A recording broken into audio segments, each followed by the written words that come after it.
The divine Pymander of Hermes Trismegistus. His first book.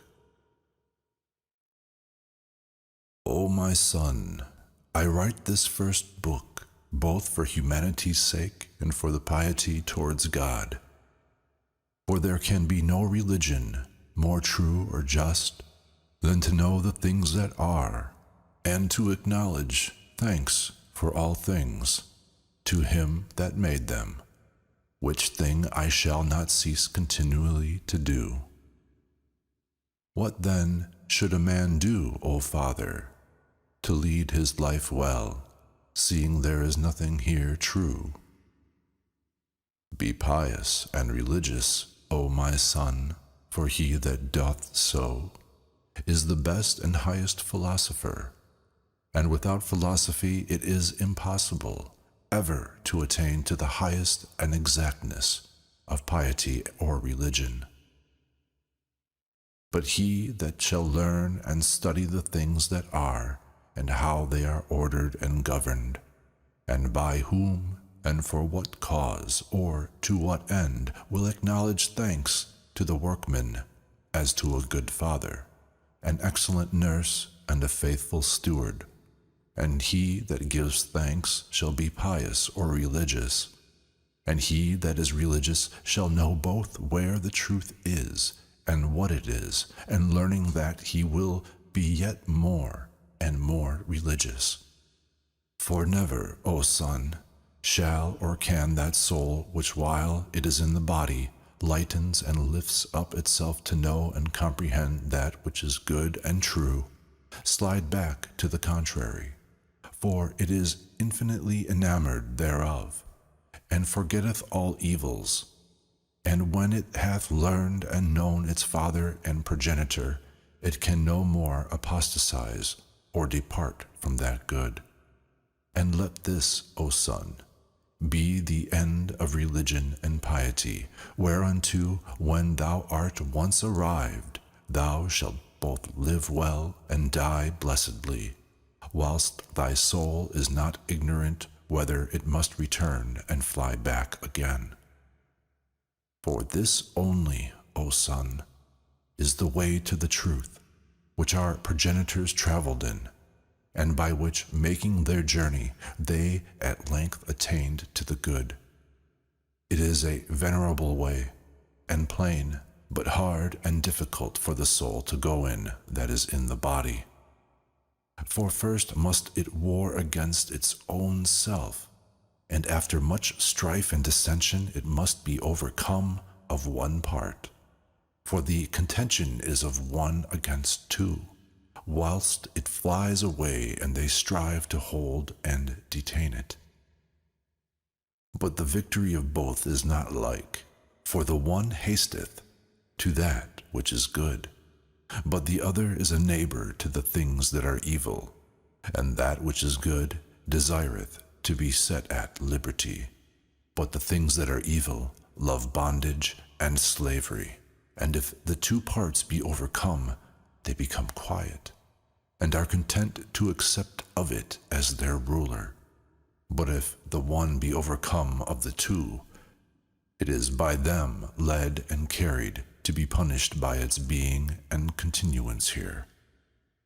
This is, O son, the guide in the way that leads thither, for thou must first forsake the body before thy end, and get the victory in this contention and strifeful life, and when thou hast overcome, return. But now, O my son, I will by heads run through the things that are. Understand thou what I say, and remember what thou hearest. All things that are moved. Only that which is not is unmovable. Every body is changeable. Not every body is dissolvable. Some bodies are dissolvable. Every living thing is not mortal. Not every living thing is immortal. That which may be dissolved is also corruptible. That which abides always is unchangeable. That which is unchangeable is eternal. That which is always made is always corrupted. That which is made but once is never corrupted, neither becomes any other thing. First God, secondly the world, thirdly man. The world for man, man for God. Of the soul, that part which is sensible is mortal, but that which is reasonable is immortal. Every essence is immortal. Every essence is unchangeable. Everything that is double. None of the things that are stand still. Not all things are moved by a soul, but everything that is moved by a soul. Everything that suffers is sensible. Everything that is sensible suffereth.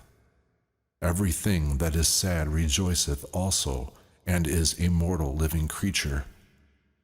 Not everything that joyeth is also sad, but is an eternal living thing. Not every body is sick. Every body that is sick is dissolvable. The mind in God. Reasoning or disputing or discoursing in man. Reason in the mind.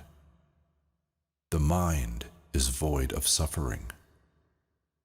No thing in a body true. All that is incorporeal is void of lying. Everything that is made is corruptible. Nothing good upon earth, nothing evil in heaven. God is good, man is evil. Good is voluntary, or of its own accord. Evil is involuntary, or against its will. The gods choose good things as good things. Time is a divine thing. Law is humane. Malice is the nourishment of the world. Time is the corruption of man. Whatsoever is in heaven is unalterable. All upon earth is alterable. Nothing in heaven is servanted. Nothing upon earth free. Nothing unknown in heaven. Nothing known upon earth. The things upon earth communicate not with those in heaven. All things in heaven are unblameable. All things upon earth are subject to reprehension. That which is immortal is not mortal. That which is mortal is not immortal.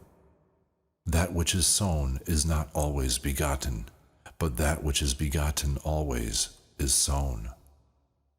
Of a dissolvable body, there are two times, one from sowing to generation, one from generation to death. Of an everlasting body, the time is only from the generation. Dissolvable bodies are increased and diminished. Dissolvable matter is altered into contraries, to wit, corruption and generation, but eternal matter into itself and its like. The generation of man is corruption. The corruption of man is the beginning of generation. That which offsprings or begetteth another is itself an offspring or begotten by another. Of things that are, some are in bodies, some in their ideas. Whatsoever things belong to operation or working are in a body. That which is immortal partakes not of that which is mortal. That which is mortal cometh not into a body immortal, but that which is immortal cometh into that which is mortal. Operations or workings are not carried upwards, but descend downwards. Things upon earth do nothing advantage those in heaven, but all things in heaven do profit and advantage the things upon earth. Heaven is capable and a fit receptacle of everlasting bodies, the earth of corruptible bodies. The earth is brutish, the heaven is reasonable or rational. Those things that are in heaven are subjected or placed under it, but the things on earth are placed upon it. Heaven is the first element. Providence is divine order. Necessity is the minister or servant of providence. Fortune is the carriage or effect of that which is without order, the idol of operation, a lying fantasy or opinion. What is God? The immutable or unalterable good. What is man? An unchangeable evil. If thou perfectly remember these heads, thou canst not forget those things which in more words I have largely expounded unto thee, for these are the contents or abridgment of them. Avoid all conversation with the multitude or common people, for I would not have thee subject to envy, much less to be ridiculous unto the many. For the like always takes to itself that which is like, but the unlike never agrees with the unlike. Such discourses as these have very few auditors, and peradventure very few will have, but they have something peculiar unto themselves. They do rather sharpen, and what evil men to their maliciousness. Therefore it behoveth to avoid the multitude, and take heed of them as not understanding the virtue and power of the things that are said. How dost thou mean, O Father? Thus, O Son, the whole nature and composition of those living things called men is very prone to maliciousness, and is very familiar, and as it were nourished with it, and therefore delighted with it. Now this white, if it shall come to learn or know that the world was once made, and all things are done according to providence and necessity, destiny or fate bearing rule over all, will he not be much worse than himself, despising the whole because it was made? And if he may lay the cause of evil upon fate or destiny, he will never abstain from any evil work. Wherefore we must look warily to such kind of people, that being in ignorance, they may be less evil for fear of that which is hidden and kept secret. The second book, called POEMANDER. My thoughts being once seriously busied about the things that are, and my understanding lifted up, all my bodily senses being exceedingly holden back, as it is with them that are very heavy of sleep, by reason either of fullness of meat or of bodily labor, methought I saw one of an exceeding great stature and an infinite greatness call me by my name, and say unto me, What wouldst thou hear and see, or what wouldst thou understand, to learn and know? Then said I, Who art thou? I am, quoth he, Pymander, the mind of the great Lord, the most mighty and absolute Emperor. I know what thou wouldst have, and I am always present with thee. Then said I would learn the things that art, and understand the nature of them, and know God. How? Said he. I answered, that I would gladly hear. Then he, Have me again in thy mind, and whatsoever thou wouldst learn, I will teach thee. When he had said thus, he was changed in his idea or form, and straightway in the twinkling of an eye, all things were opened unto me, and I saw an infinite sight, all things were become light, both sweet and exceedingly pleasant, and I was wonderfully delighted in the beholding it. But after a little while there was a darkness made in part, coming down obliquely, fearful and hideous, which seemed unto me to be changed into a certain moist nature, unspeakably troubled, which yielded a smoke as from fire, and from whence proceeded a voice unutterable and very mournful, but inarticulate, insomuch that it seemed to have come from the light. Then from that light a certain holy word joined itself unto nature, and outflew the pure and unmixed fire from the moist nature upward on high. It is exceeding light and sharp and operative withal, and the air, which was also light, followed the spirit and mounted up to fire from the earth and the water, insomuch that it seemed to hang and depend upon it.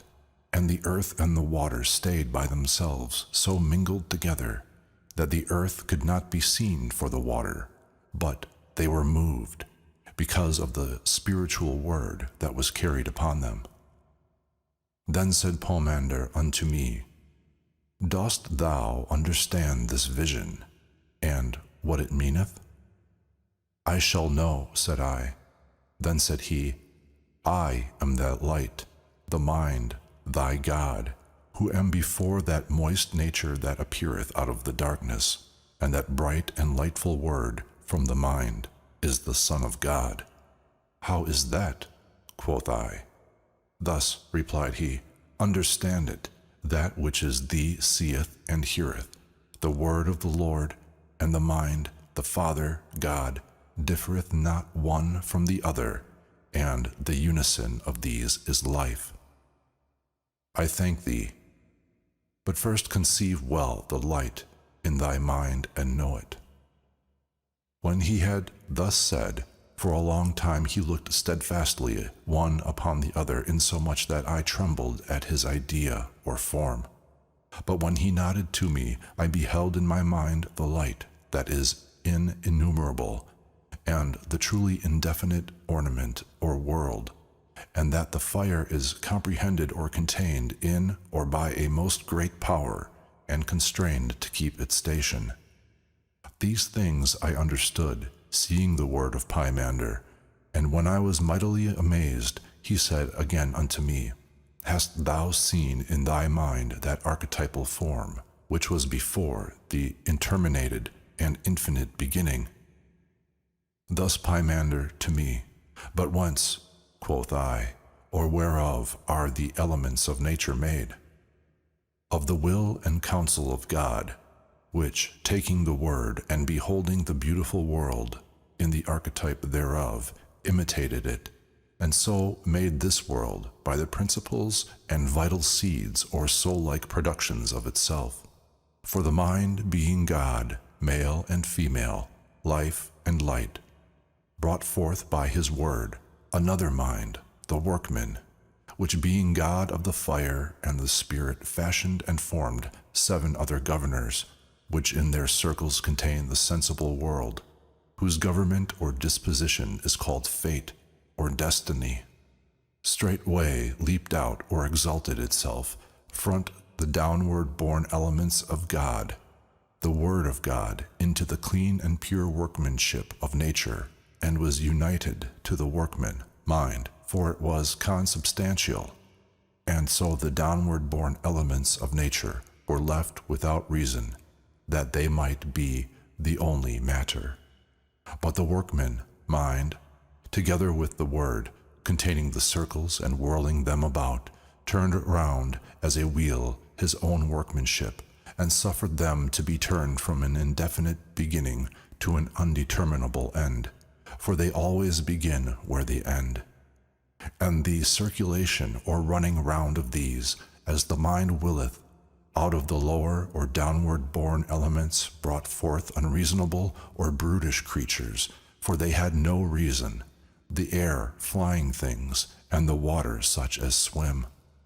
And the earth and the water were separated, either from the other as the mind would, and the earth brought forth from herself such living creatures as she had, 4-footed and creeping beasts, wild and tame.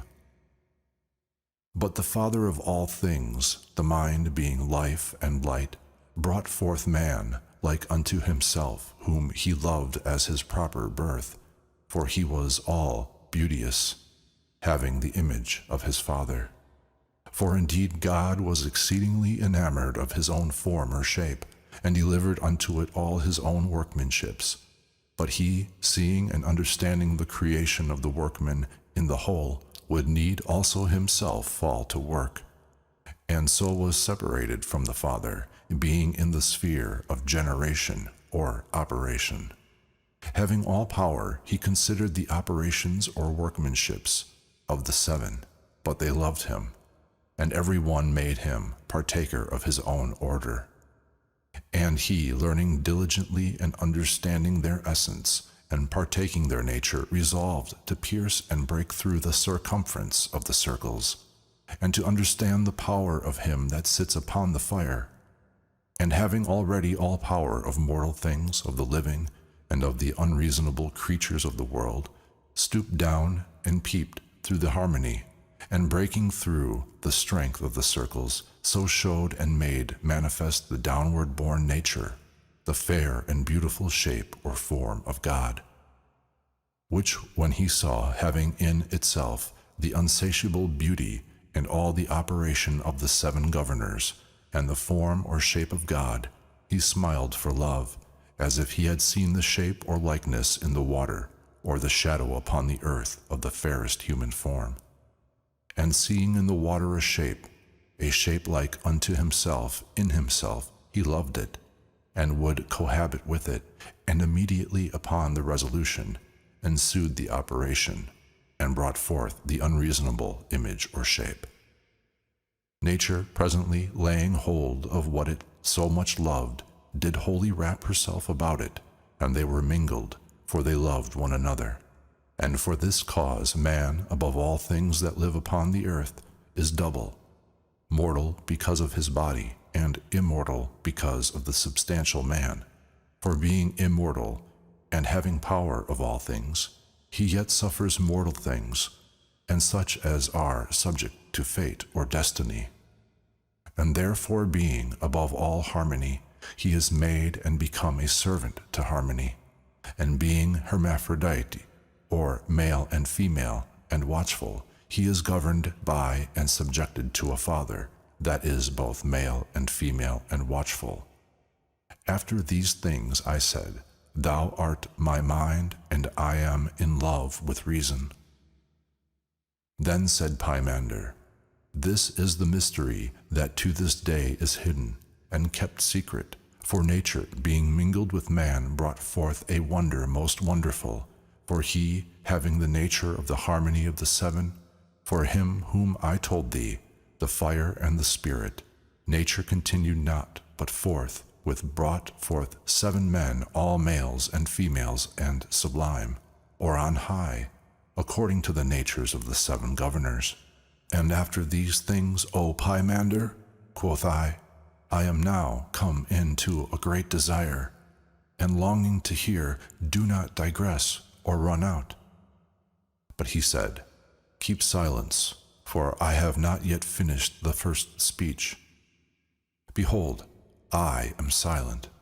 The generation therefore of these 7 was after his manner, the air being feminine and the water desirous of copulation, took from the fire its ripeness, and from the aether spirit, and so nature produced bodies after the species and shape of men.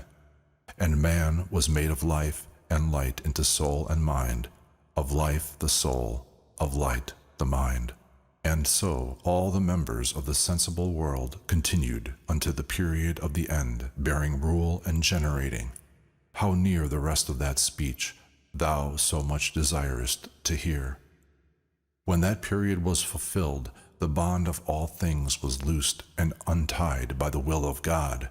For all living creatures, being hermaphroditical, or male and female, were loosed and untied together with man. And so the males were apart by themselves, and the females likewise. And straightway God said to the Holy Word, Increase in increasing, and multiply in multitude, all you my creatures and workmanships. And let him that is endued with mind know himself to be immortal, and that the cause of death is the love of the body, and let him learn all things that are. When he had thus said, Providence by fate and harmony made the mixtures, and established the generations, and all things were multiplied according to their kind. And he that knew himself came at length to the superstantial of every way substantial good. But he that through the error of love loved the body, abideth wandering in darkness, sensible, suffering the things of death. But why do they that are ignorant sin so much, that they should therefore be deprived of immortality? Thou seemest not to have understood what thou hast heard. Peradventure I seem so to thee, but I both understand and remember them. I am glad for thy sake, if thou understoodest them. Tell me, why are they worthy of death that are in death?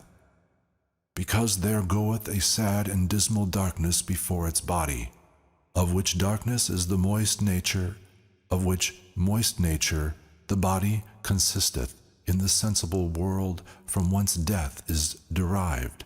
Hast thou understood this aright? But why or how doth he that understands himself go or pass into God? That which is the word of God said, say I, because the Father of all things consists of life and light, whereof man is made. Thou sayest very well. God and the Father is light and life, of which man is made. If therefore thou learn and believe thyself to be of the life and light, thou shalt again pass into life. But yet tell me more, O my mind, how I shall go into life. God saith, let the man endued with a mind mark, consider, and know himself well. Have not all men a mind? Take heed what thou sayest, for I the mind come unto men that are holy and good, pure and merciful, and that live piously and religiously. And my presence is a help unto them, and forthwith they know all things, and lovingly they supplicate and propitiate the Father. And blessing him, they give him thanks and sing hymns unto him, being ordered and directed by filial affection and natural love. And before they give up their bodies to the death of them, they hate their senses, knowing their works and operations. Rather, I, that am the mind itself, will not suffer the operations or works, which happen or belong to the body, to be finished and brought to perfection in them, but being the porter and doorkeeper, I will shut up the entrances of evil, and cut off the thoughtful desires of filthy works. But to the foolish and evil and wicked, and envious and covetous, and murderous and profane, I am far off giving place to the avenging demon, which applying unto him the sharpness of fire, tormenteth such a man sensibly, and armeth him the more to all wickedness, that he may obtain the greater punishment. And such a one never ceaseth, having unfulfillable desires and unsatiable concupiscences, and always fighting in the darkness, for the demon afflicts and tormenteth him continually, and increaseth the fire upon him more and more. Thou hast, O mind, most excellently taught me all things as I desired. But tell me, moreover, after the return is made, what then? First of all, in the resolution of the material body, the body itself is given up to alteration, and the form which it had becometh invisible, and the idle manners are permitted and left to the demon, and the senses of the body return into their fountains, being parts, and again made up into operations. And anger and concupiscence go into the brutish or unreasonable nature, and the rest striveth upward by harmony. And to the first zone it giveth the power it had of increasing and diminishing, to the second the machination or plotting of evils, and one effectual deceit or craft, to the third the idle deceit of concupiscence, to the fourth to the desire of rule and unsatiable ambition. To the 5th, profane boldness and headlong rashness of confidence.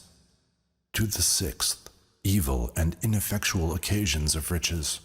And to the 7th zone, subtle falsehood, always lying in wait.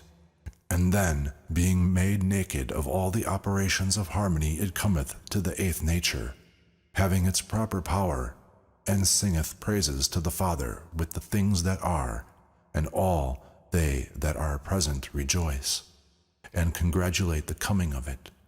And being made like to them with whom it converseth, it heareth also the powers that are above the 8th nature, singing praise to God in a certain voice that is peculiar to them.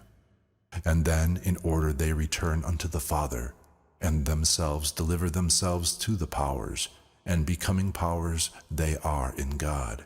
This is the good, and to them that know to be deified. Furthermore, why sayest thou, what resteth, but that understanding all men, thou become a guide and a way leader to them that are worthy, that the kind of humanity or mankind may be saved by God? When Pymander had thus said unto me, he was mingled among the powers. But I, giving thanks and blessing the Father of all things, rose up, being enabled by him, and taught the nature of the whole, and having seen the greatest sight or spectacle. And I began to preach unto men the beauty and fairness of piety and knowledge. O ye people, men, born and made of the earth, which have given yourselves over unto drunkenness and sleep, and to the ignorance of God, be sober, and cease your surfeit, whereto you are allured and invited by brutish and unreasonable sleep. And they that heard me come willingly and with one accord. And then I said further, why, O men of the offspring of earth, why have you delivered yourselves unto death, having power to partake of immortality? Repent and change your minds, that you have together walked in error, and have been darkened in ignorance. Depart from that dark light, be partakers of immortality, and leave or forsake corruption. And some of them that heard me, mocking and scorning, went away and delivered themselves up to the way of death. But others, casting themselves down before my feet, besought me that they might be taught. But I, causing them to rise up, became a guide of mankind, teaching them the reasons how, and by what means they may be saved. And I sowed in them the words of wisdom, and nourished them with ambrosian water of immortality. And when it was evening, and the brightness of the same began wholly to go down, I commanded them to give thanks to God. And when they had finished their thanksgiving, everyone returned to his own lodging. But I wrote in myself the bounty and beneficence of Pymander, and being filled with what I most desired, I was exceedingly glad. For the sleep of the body was the sober watchfulness of the mind, and the shutting of my eyes the true sight, and my silence great with child and full of good, and the pronouncing of my words the blossoms and fruits of good things. And thus came to pass, or happened unto me, which I received from my mind, that is, Pymander, the Lord of the Word, whereby I became inspired by God with the truth.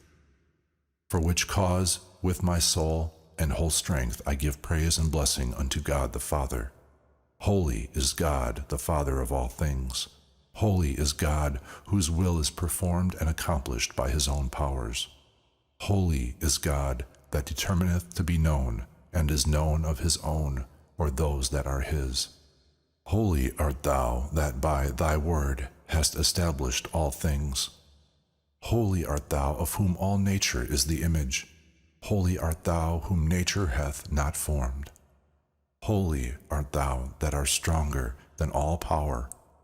Holy art thou, that art greater than all excellency. Holy art thou, who art better than all praise. Accept these reasonable sacrifices from a pure soul, and a heart stretched up unto thee. O thou unspeakable, unutterable, to be praised with silence, I beseech thee that I may never err from the knowledge of thee. Look mercifully upon me, and enable me, and enlighten with this grace those that are in ignorance, the brothers of my kind, but thy sons. Therefore I believe thee, and bear witness, and go into the life and light. Blessed art thou, O Father. Thy man would be sanctified with thee, as thou hast given him all power.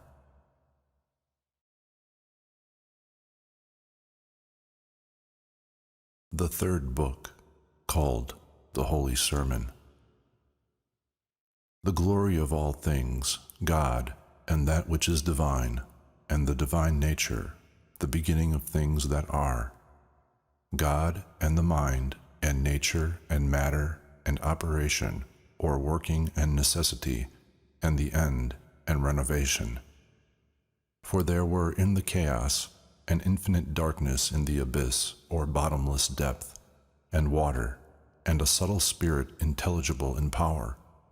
And there went out the holy light, and the elements were coagulated from the sand out of the moist substance. And all the gods distinguished the nature full of seeds. And when all things were terminated and unmade up, the light things were divided on high, and the heavy things were founded upon the moist sand, and all things being terminated or divided by fire, and being sustained or hung up by the Spirit, they were so carried. And the heaven was seen in 7 circles, and the gods were seen in their ideas of the stars, with all their signs, and the stars were numbered, with the gods in them. And the sphere was all lined with air, carried about in a circular motion by the Spirit of God. And every god by his internal power did that which was commanded him. And there were made 4-footed things, and creeping things, and such as live in the water, and such as fly, and every fruitful seed and grass, and the flowers of all greens, and which had sowed in themselves the seeds of regeneration, as also the generations of men to the knowledge of the divine works, and a lively or working testimony of nature, and a multitude of men, and the dominion of all things under heaven, and the knowledge of good things, and to be increased in increasing, and multiplied in multitude. And every soul in flesh, by the wonderful working of the gods in the circles, to the beholding of heaven, the gods, divine works, and the operations of nature, and for signs of good things, and the knowledge of the divine power, and to find out every cunning workmanship of good things. So it beginneth to live in them, and to be wise according to the operation of the course of the circular gods, and to be resolved into that which shall be great monuments and remembrances of the cunning works done upon earth, leaving them to be read by the darkness of times. And every generation of living flesh, of fruit, seed, and all handicrafts, though they be lost, must of necessity be renewed by the renovation of the gods, and of the nature of a circle moving in number. For it is a divine thing that every world temperature should be renewed by nature, for in that which is divine is nature also established. The fourth book, called the Key. Yesterday's speech, O Asclepius, I dedicated to thee. This day's it is too fit to dedicate to Tat, because it is an epitome of those general speeches that were spoken to him. God, therefore, and the Father, and the good, O Tat, have the same nature, or rather, also the same act and operation.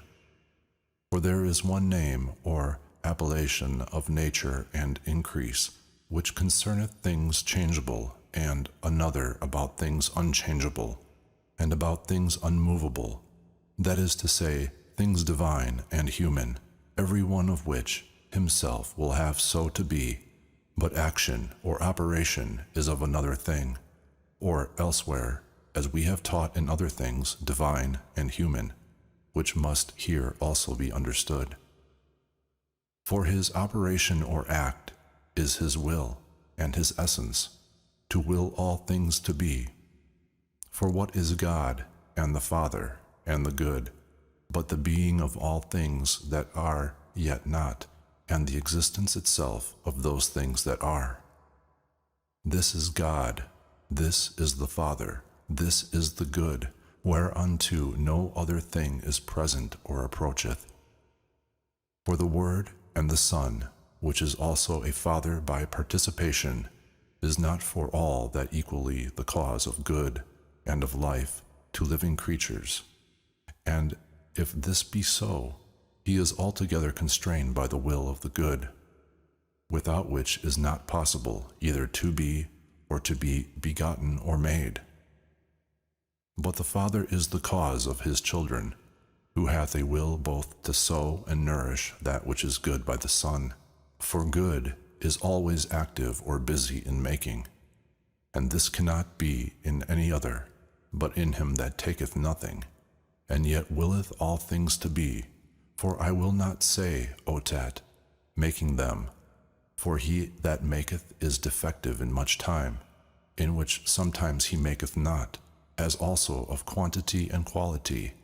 For sometimes he maketh those things that have quantity and quality, and sometimes the contrary. But God is the Father and the good, in being all things, for he both will be this, and is it. And yet all this for himself, as is true, in him that can see it. For all things else are for this, it is the property of good to be known. This is the good, O Tat. Thou hast filled us, O Father, with a sight both good and fair, and the eye of my mind is almost become more holy by the sight or spectacle. I wonder not at it, for the sight of good is not like the beam of the sun, which being of a fiery shining brightness maketh the eye blind by his excessive light that gazeth upon it. Rather the contrary, for it enlighteneth and so much increaseth the light of the eye, as any man is able to receive the influence of this intelligible clearness. For it is more swift and sharp to pierce, and innocent or harmless withal, and full of immortality, and they that are capable and can draw any store of this spectacle and sight do many times fall asleep from the body into this most fair and beauteous vision, which thing Celeus and Saturn our progenitors obtained unto. I would we also, O Father, could do so.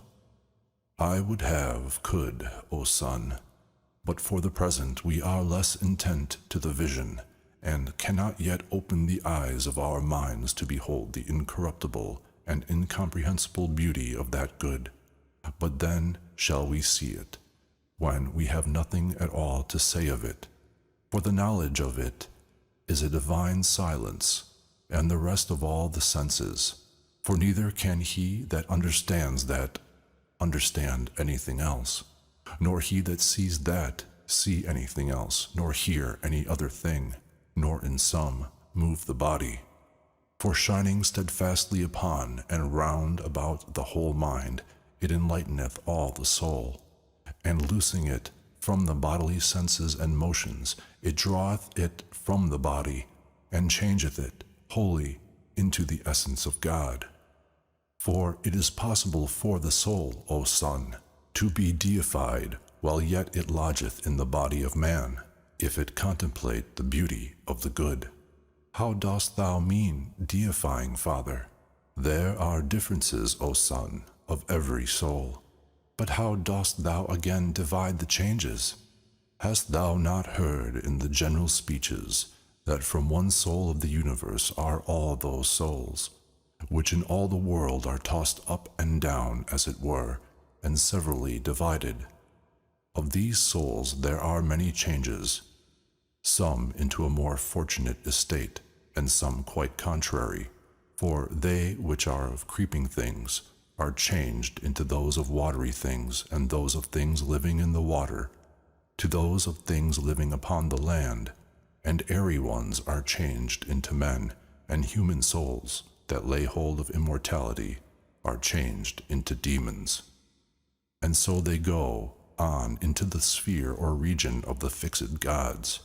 For there are two choirs or companies of gods, one of them that wander, and another of them that are fixed. And this is the most perfect glory of the soul. But the soul entering the body of a man, if it continue evil, shall neither taste of immortality, nor is partaker of the good. But being drawn back the same way, it returneth into creeping things. And this is the condemnation of an evil soul. And the wickedness of a soul is ignorance. For the soul that knows nothing of the things that are, neither the nature of them, nor that which is good, but is blinded, rusheth and dasheth against the bodily passions. And unhappy as it is, not knowing itself, it serveth strange bodies and evil ones, carrying the body as a burden, and not ruling, but ruled. And this is the mischief of the soul. On the contrary, the virtue of the soul is knowledge, for he that knows is both good and religious and already divine. But who is such a one, O Father? He that neither speaks nor hears many things. For he, O Son, that heareth two speeches or hearings, fighteth in the shadow. For God and the Father and good is neither spoken nor heard. This being so in all things that are the senses, because they cannot be without them. But knowledge differs much from the sense. For sense is of things that surround it, but knowledge is the end of sense. Knowledge is the gift of God, for all knowledge is unbodily, but useth the mind as an instrument, as the mind useth the body. Therefore both intelligible and material things go both of them into bodies, of contraposition, that is setting one against another, and contrariety. All things must consist, and it is impossible it should be otherwise. Who therefore is this material God? The fair and beautiful world, and yet it is not good, for it is material and easily passable. Nay, it is the first of all passable things, and the second of the things that are, and needy or wanting somewhat else. And it was once made, and is always, and is ever in generation, and made, and continually makes or generates things that have quantity and quality. For it is movable, and every material motion is generation. But the intellectual stability moves the material motion after this manner. Because the world is a sphere, that is a head, and above the head there is nothing material, as beneath the feet there is nothing intellectual. The whole universe is material.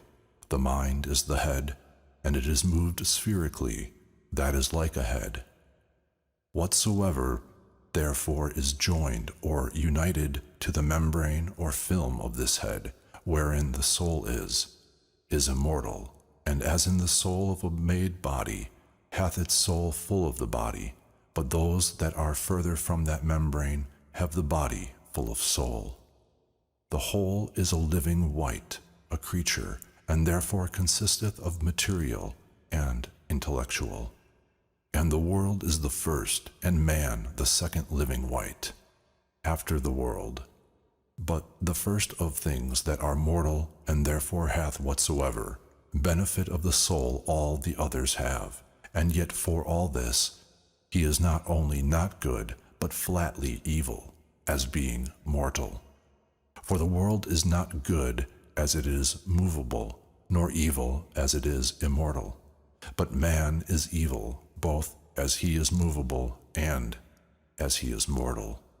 But the soul of man is carried in this manner.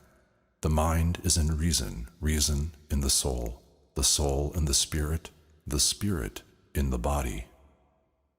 The spirit being diffused and going through the veins and arteries and blood, both moveth the living creature, and after a certain manner beareth it. Wherefore some also have thought the soul to be blood, being deceived in nature, not knowing that the first spirit must return into the soul, and then the blood is congealed, the veins and arteries emptied, and then the living thing dieth. And this is the death of the body. All things depend of one beginning, and the beginning depends of that which is one and alone. And the beginning is moved, that it may again be a beginning. But that which is one standeth and abideth, and is not moved. There are therefore these three, God the Father, and the good, the world and man. God hath the world, and the world hath man, and the world is the Son of God, and man as it were the offspring of the world. For God is not ignorant of eon, but knows him perfectly, and will be known by him. This only is healthful to man, the knowledge of God. This is the return of Olympus. By this only the soul is made good, and not sometimes good, and sometimes evil, but of necessity good. What meanest thou, O Father? Consider, O Son, the soul of a child, when as yet it hath received no dissolution of its body, which is not yet grown, but is very small. How then, if it look upon itself, it sees itself beautiful, as not having been yet spotted with the passions of the body, but as it were depending yet upon the soul of the world. But when the body is grown and distracteth, the soul it engenders forgetfulness, and partakes no more of the fair and the good, and forgetfulness is evilness. The like also happeneth to them that go out of the body, for when the soul runs back into itself, the spirit is contracted into the blood, and the soul into the spirit. But the mind being made pure, and free from these clothings, and being divine by nature, taking a fiery body, rangeth abroad in every place, leaving the soul to judgment, and to the punishment it hath deserved. Why dost thou say so, O Father, that the mind is separated from the soul, and the soul from the spirit, when even now thou sayest the soul was the clothing or apparel of the mind, and the body of the soul? O Son, he that hears must co-understand and conspire in thought with him that speaks. Yea, he must have his hearing swifter and sharper than the voice of the speaker. The disposition of these clothings or covers is done in an earthly body, for it is impossible that the mind should establish or rest itself naked and of itself in an earthly body. Neither is the earthly body able to bear such immortality, and therefore that it might suffer so great virtue, the mind compacted, as it were, and took to itself the passible body of the soul as a covering or clothing. And the soul, being also in some sort divine, useth the spirit as her minister and servant, and the spirit governeth the living thing. When therefore the mind is separated and departeth from the earthly body, presently it puts on its fiery coat, which it could not do, having to dwell in an earthly body. For the earth cannot suffer fire, for it is all burned of a small spark. Therefore is the water poured round about the earth, as a wall or defense to withstand the flame of fire. But the mind, being the most sharp or swift of all the divine cogitations, and more swift than all the elements, hath the fire for its body. For the mind, which is the workman of all, useth the fire as his instrument in his workmanship. And he that is the workman of all used it to the making of all these things, as it is used by man, to the making of earthly things only. For the mind that is upon earth, void or naked of fire, cannot do the business of men, nor that which is otherwise the affairs of God. But the soul of man, and yet not every one, but that which is pious and religious, is angelical and divine. And such a soul, after it is departed from the body, having striven the strife of piety, becomes either mind or God. And the strife of piety is to know God, and to injure no man, and this way it becomes mind. But an impious soul abideth in its own essence, punished of itself, and seeking an earthly and human body to enter into. For no other body is capable of a human soul, neither is it lawful for a man's soul to fall into the body of an unreasonable living thing. For it is the law or decree of God to preserve a human soul from so great a contumely and reproach. How then is the soul of man punished, O Father? And what is its greatest torment? Impiety, O my son, for what fire hath so great a flame as it? Or what biting beast doth so tear the body as it doth the soul? Or dost thou not see how many evils the wicked soul suffereth, roaring and crying out, I am burned, I am consumed, I know not what to say or do, I am devoured, unhappy wretch, of the evils that compass and lay hold upon me, miserable that I am, I neither see nor hear anything. These are the voices of a punished and tormented soul, and not as many, and thou, O son, thinkest that the soul going out of the body grows brutish or enters into a beast, which is a very great error, for the soul punished after this manner.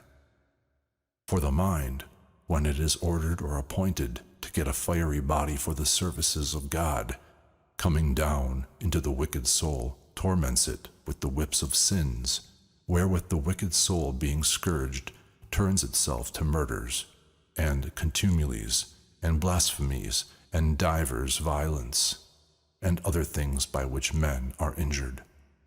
But into a pious soul the mind entering leads it into the light of knowledge, and such a soul is never satisfied with singing praise to God and speaking well of all men, and both in words and deeds always doing good in imitation of her Father. Therefore, O son, we must give thanks and pray that we may obtain a good mind. The soul therefore may be altered or changed into the better, but into the worse it is impossible. But there is a communion of souls, and those of gods communicate with those of men, and those of men with those of beasts. And the better always take of the worse, gods of men, men of brute beasts, but God of all, for he is the best of all, and all things are less than he. Therefore is the world subject unto God, man unto the world, and unreasonable things to man. But God is above all, and about all, and the beams of God are operations, and the beams of the world are natures, and the beams of man are arts and sciences. And operations do act by the world, and upon man by the natural beams of the world. But natures work by the elements, and man by arts and sciences. And this is the government of the whole, depending upon the nature of the one, and piercing or coming down by the one mind, than which nothing is more divine, and more efficacious or operative, and nothing more uniting, or nothing is more one, the communion of gods to men, and of men to God. This is the bonus genius, or good demon, blessed soul that is fullest of it, and unhappy soul that is empty of it. And wherefore, Father? Know, son, that every soul hath the good mind, for of it that it is we now speak, and not of that minister of which we said before, that he was sent from the judgment. For the soul without the mind can neither do nor say anything. For many times the mind flies away from the soul, and in that hour the soul neither seeth nor heareth, but is like an unreasonable thing. So great is the power of the mind. But neither brooketh it an idle or lazy soul, but leaves such a one fastened to the body, and by it pressed down. And such a soul, O son, hath no mind, wherefore neither must such a one be called a man. For man is a divine living thing, and is not to be compared to any brute beast that lives upon the earth, but to them that are above in heaven, that are called gods. Rather, if we shall be bold to speak the truth, he that is a man indeed is above them, or at least they are equal in power, one to the other. For none of the things in heaven will come down upon the earth and leave the limits of heaven, but a man ascends up into heaven and measures it. And he knoweth what things are on high and what below, and learneth all things exactly. And that which is the greatest of all, he leaveth not the earth, and yet is above. So great is the greatness of his nature. Wherefore we must be bold to say that an earthly man is a mortal god, and that the heavenly God is an immortal man. Wherefore, by these two are all things governed, the world and man, but they and all things else of that which is one.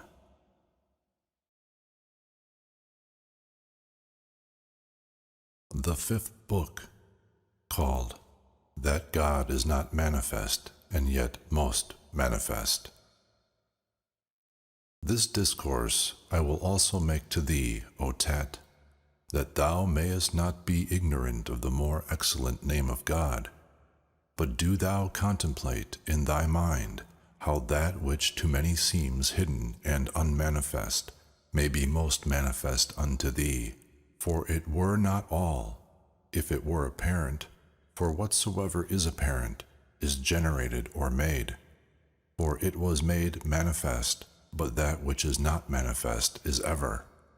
For it needeth not to be manifested, for it is always. And he maketh all other things manifest, being unmanifest as being always, and making other things manifest, he is not made manifest. Himself is not made, yet in fantasy he fantasieth all things, or in appearance he maketh them appear. For appearance is only of those things that are generated or made. For appearance is nothing but generation.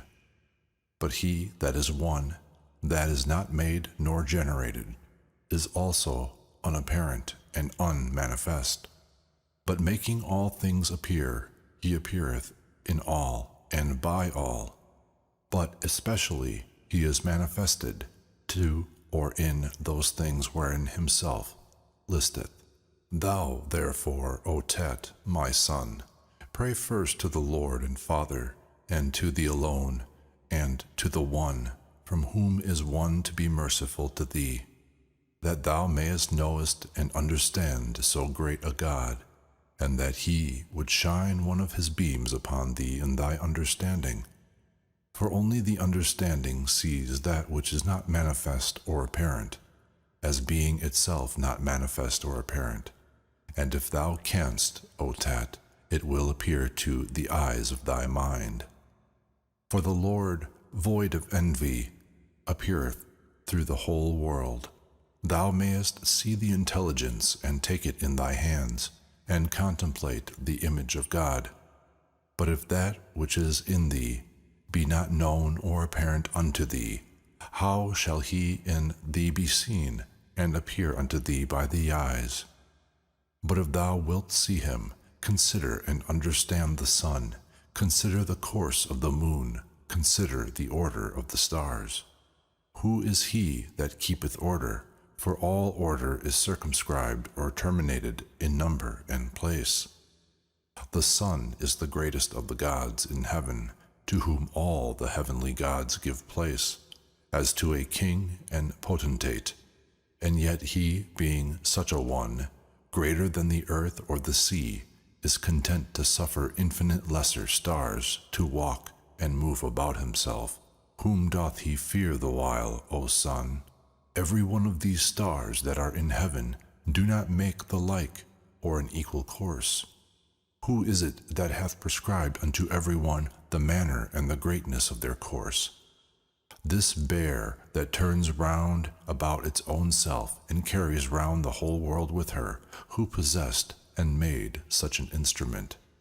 Who hath set the bounds to the sea? Who hath established the earth?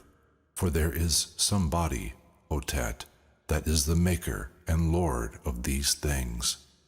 For it is impossible, O son, that either place or number or measure should be observed without a maker. For no order can be made by disorder or dispropriation.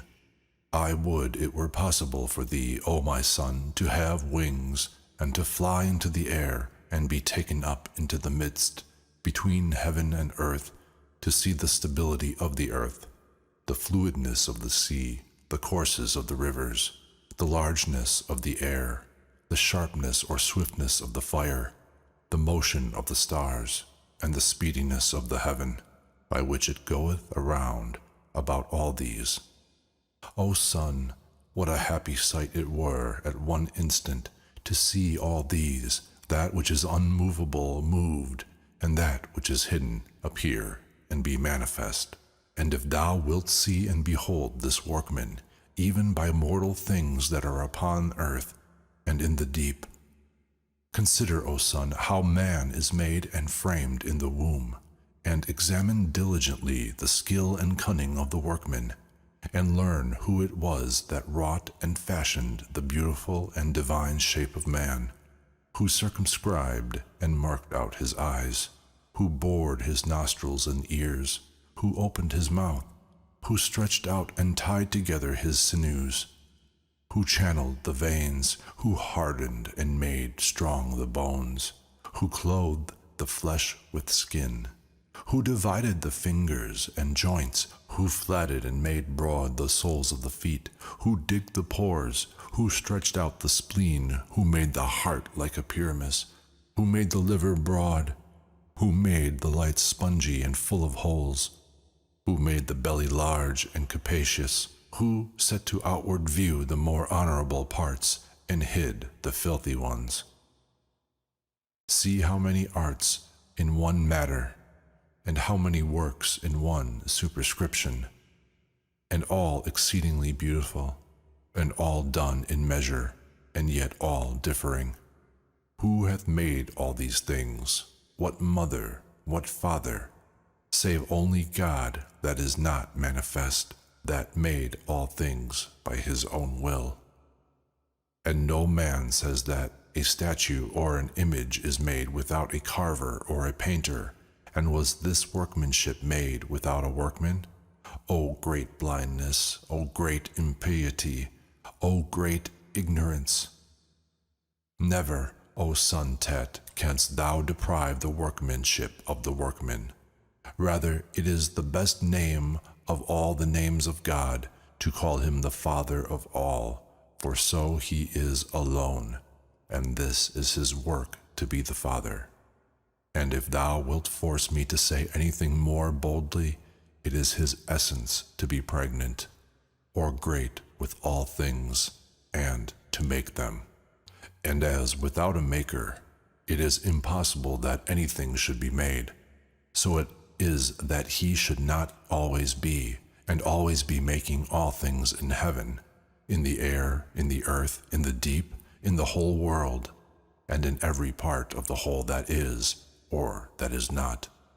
For there is nothing in the whole world that is not himself, both the things that are and the things that are not. For the things that are he hath made manifest, and the things that are not he hath hid in himself. This is God that is better than any name. This is he that is secret. This is he that is most manifest. This is he that is to be seen by the mind. This is he that is visible to the eye. This is he that hath no body, and this is he that hath many bodies. Rather, there is nothing of any body, which is not he. For he alone is all things. And for this cause he hath all names, because he is the one Father, and therefore he hath no name, because he is the Father of all. Who therefore can bless thee, or give thanks for thee, or to thee? Which way shall I look when I praise thee? Upward, downward, outward, inward?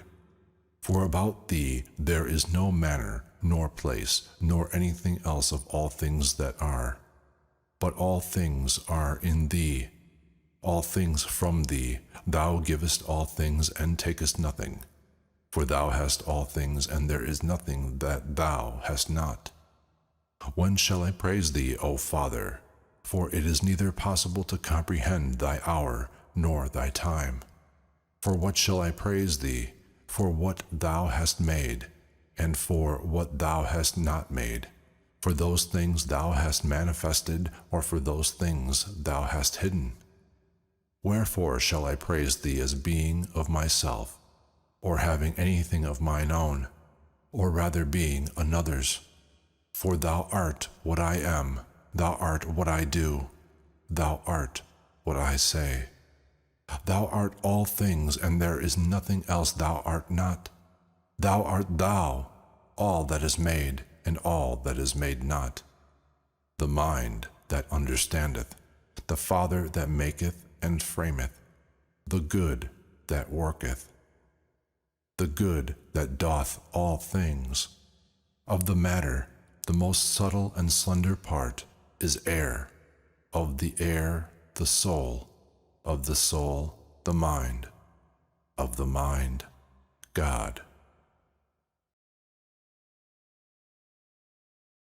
The sixth book, called That in God Alone is Good. Good, O Asclepius, is in nothing but in God alone, or rather God himself is the good always. And if it be so, then must he be an essence or substance void of all motion and generation, but nothing is void or empty of him. And this essence hath about or in himself a stable and firm operation, wanting nothing, most full, and giving abundantly. One thing is the beginning of all things, for it giveth all things, and when I name the good, I mean that which is altogether and always good. This is present to none but God alone, for he wanteth nothing, that he should desire to have it, nor can anything be taken from him, the loss whereof may grieve him, for sorrow is a part of evilness. Nothing is stronger than he, that he should be opposed by it, nor nothing equal to him, that he should be in love with it, nothing unheard of, to be angry, with nothing wiser, to be envious at. And none of these being in his essence, what remains, but only the good? For as in this, being such an essence, there is none of the evils, so in none of the other things shall the good be found.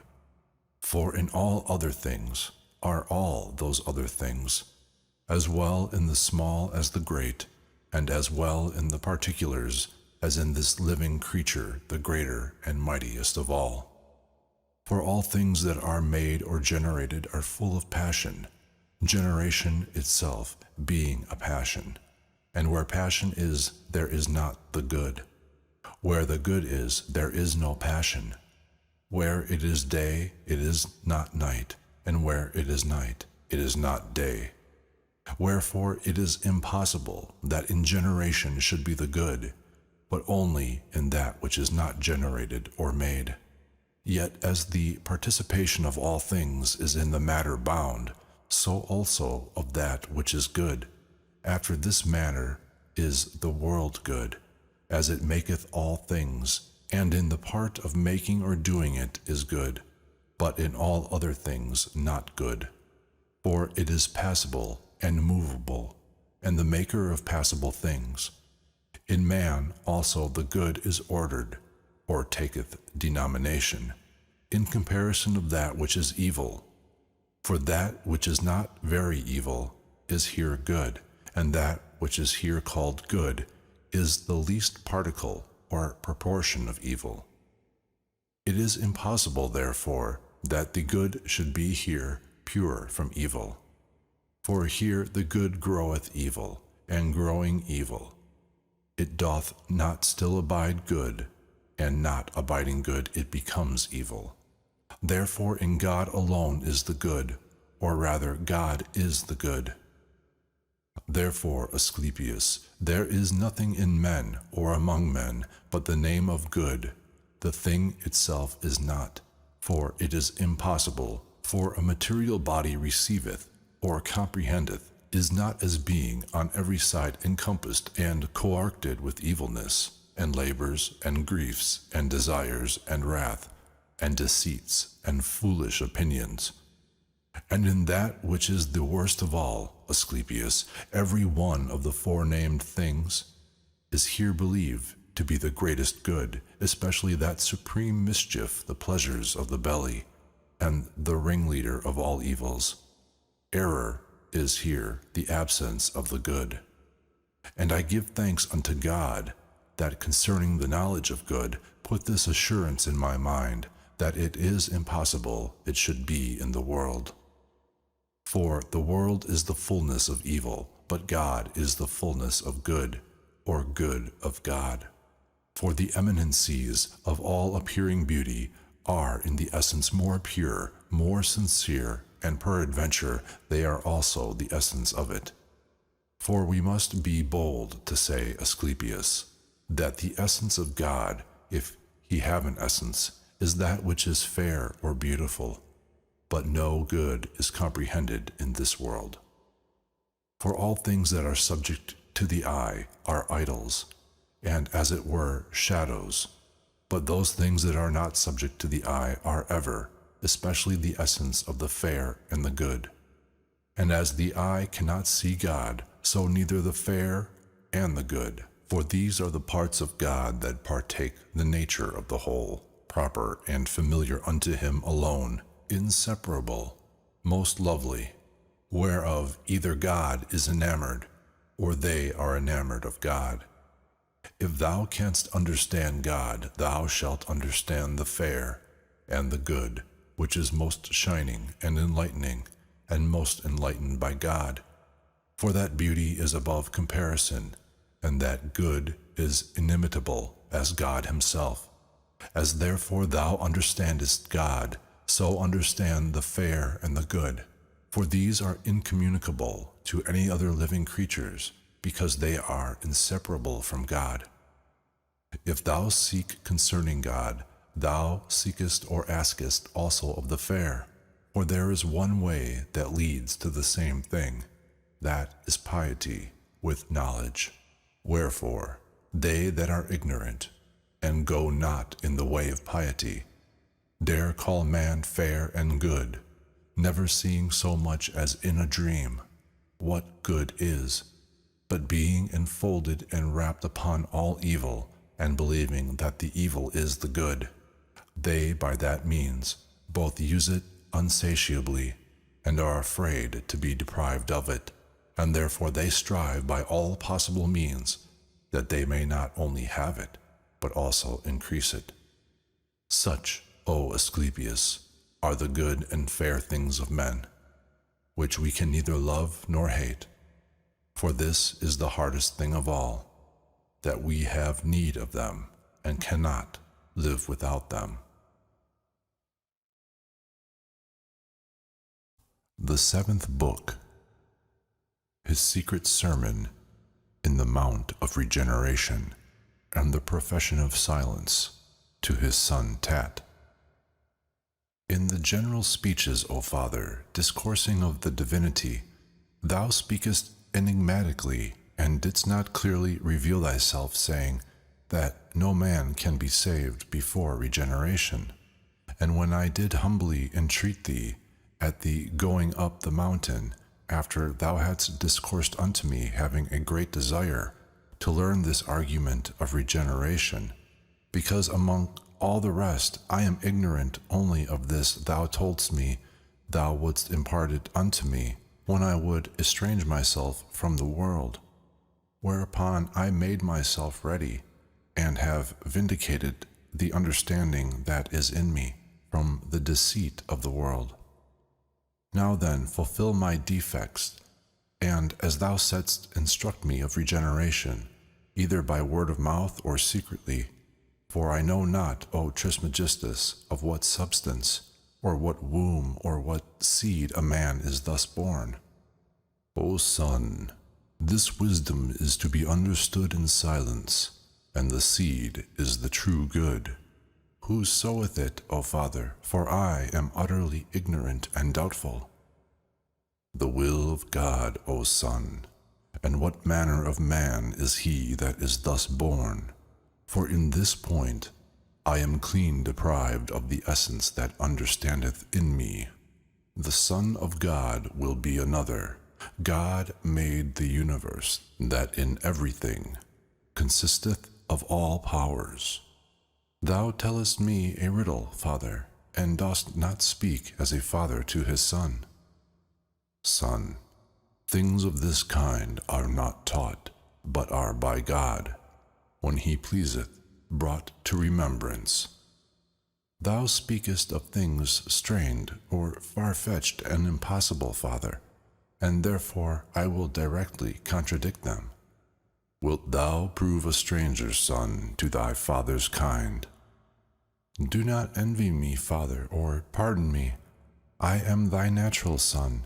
Discourse unto me the manner of regeneration. What shall I say, O my son?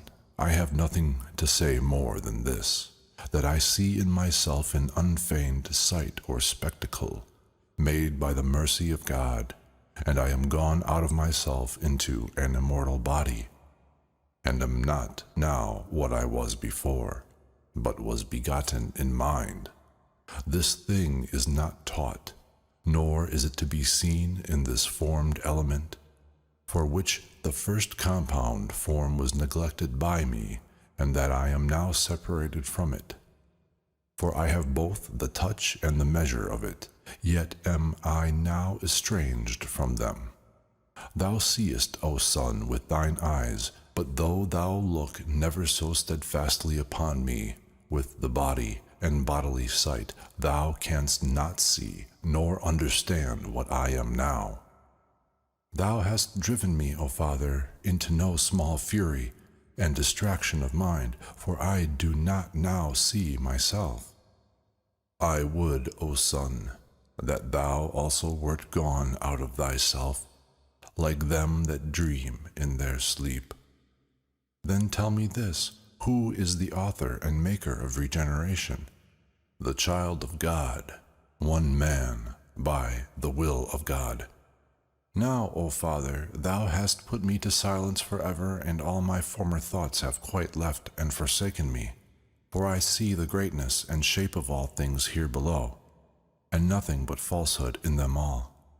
And since this moral form is daily changed, and turned by this time into increase and diminution, as being falsehood, what therefore is true, O Trismegistus?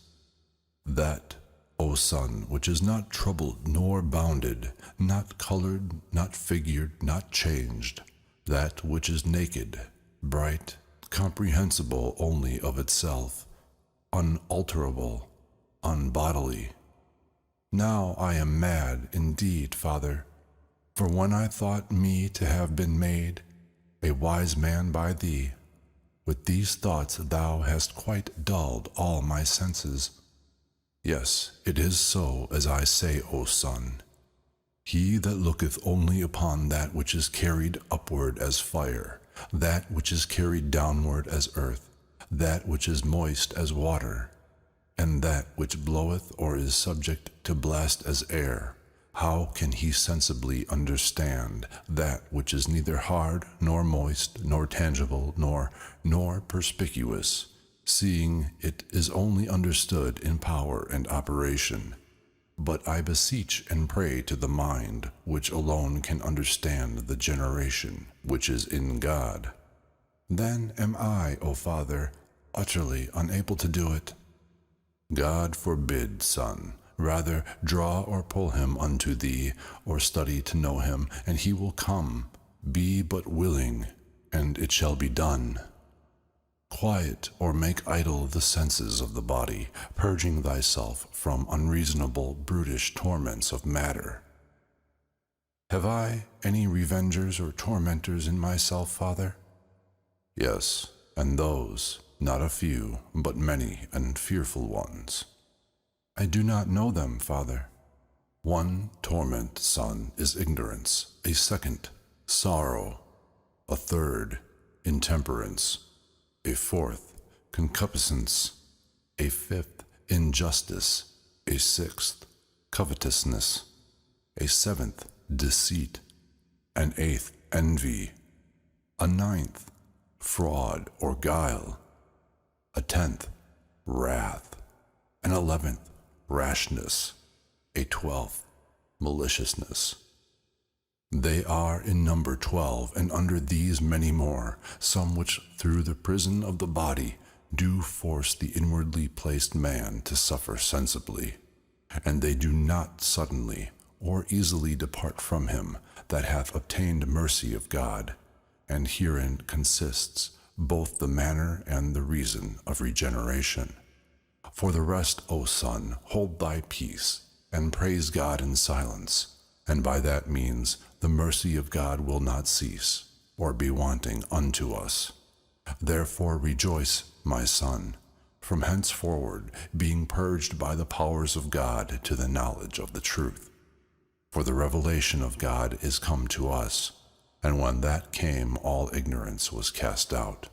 The knowledge of joy is come unto us, and when that comes, sorrow shall fly away to them that are capable of it. I call unto joy the power of temperance, a power whose virtue is most sweet. Let us take her unto ourselves, O son, most willingly, for how at her coming hath she put away intemperance. Now I call the fourth, continence, the power which is over concupiscence. This, O son, is the stable and firm foundation of justice. For see, how without labor she hath chased away injustice, and we are justified, O son, when injustice is away. The sixth virtue which comes into us I call communion, which is against covetousness, and when that is gone I call truth, and when she cometh, error and deceit vanisheth. See, O son, how the good is fulfilled by the access of truth, for by this mean envy is gone from us, for truth is accompanied with the good, together also with life and light. And there came no more any torment of darkness, but being overcome, they are all fled away suddenly and tumultuarily. Thou hast understood, O son, the manner of regeneration, for upon the coming of these 10, the intellectual generation is perfected, and then it driveth away the 12, and we have seen it in the generation itself. Whosoever therefore hath mercy obtained this generation which is according to God, he, leaving all bodily sense, knoweth himself to consist of divine things, and rejoiceth, being made by God stable and immutable. O Father, I conceive and understand, not by the sight of mine eyes, but by the intellectual operation, which is by the powers. I am in heaven, in the earth, in the water, in the air. I am in living creatures, in the plants, in the womb, everywhere. Yet tell me further this one thing.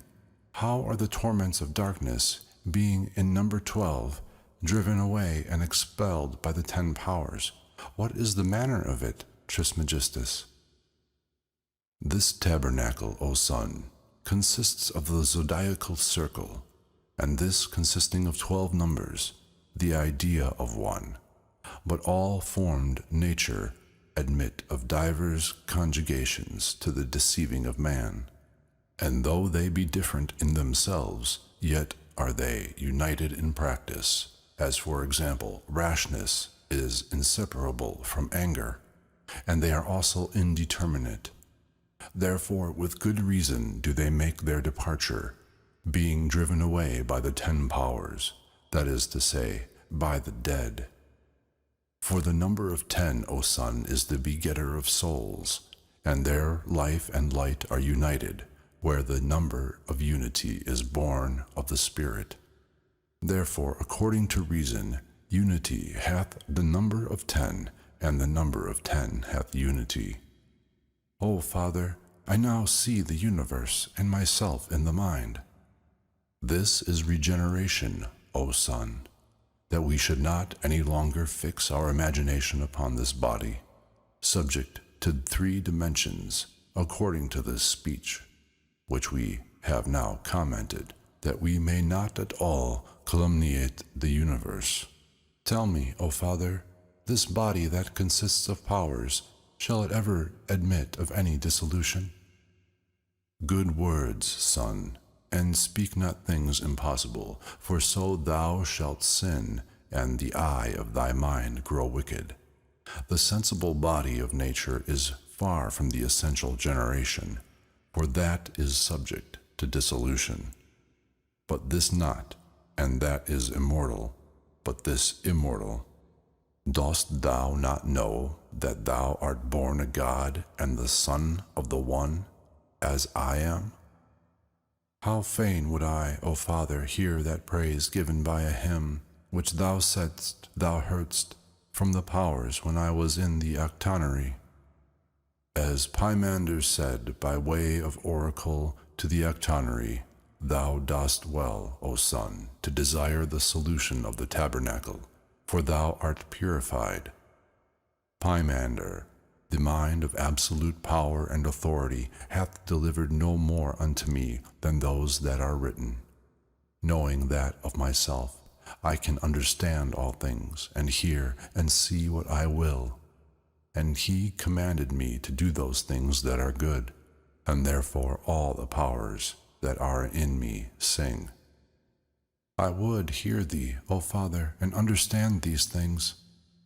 Be quiet, O Son, and now hearken to that harmonious blessing and thanksgiving, the hymn of regeneration, which I did not determine to have spoken of so plainly, but to thyself in the end of all.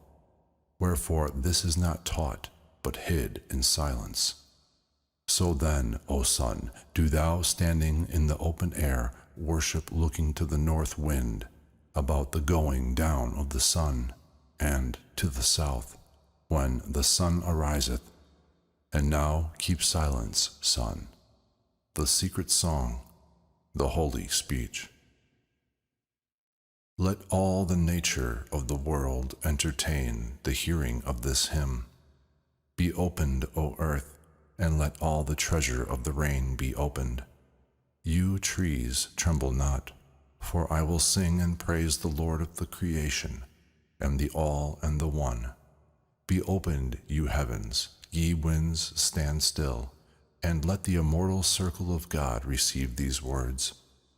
For I will sing and praise him that created all things, that fixed the earth and hung up the heavens, and commanded the sweet water to come out of the ocean, into all the world inhabited and not inhabited, to the use and nourishment of all things or men, that commanded the fire to shine for very action, both to gods and men. Let us all together give him blessing, which rideth upon the heavens, the Creator of all nature. This is he that is the eye of the mind, and will accept the praise of my powers. O all ye powers that are in me, praise the One and the All. Sing together with my will, all you powers that are in me.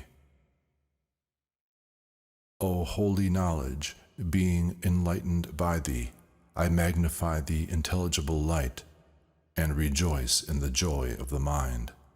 All my powers sing praise with me, and thou, my countenance, sing praise my righteousness by me. Praise that which is righteous. O communion which is in me, praise thee all. By me the truth sings praise to the truth. The good praiseth the good.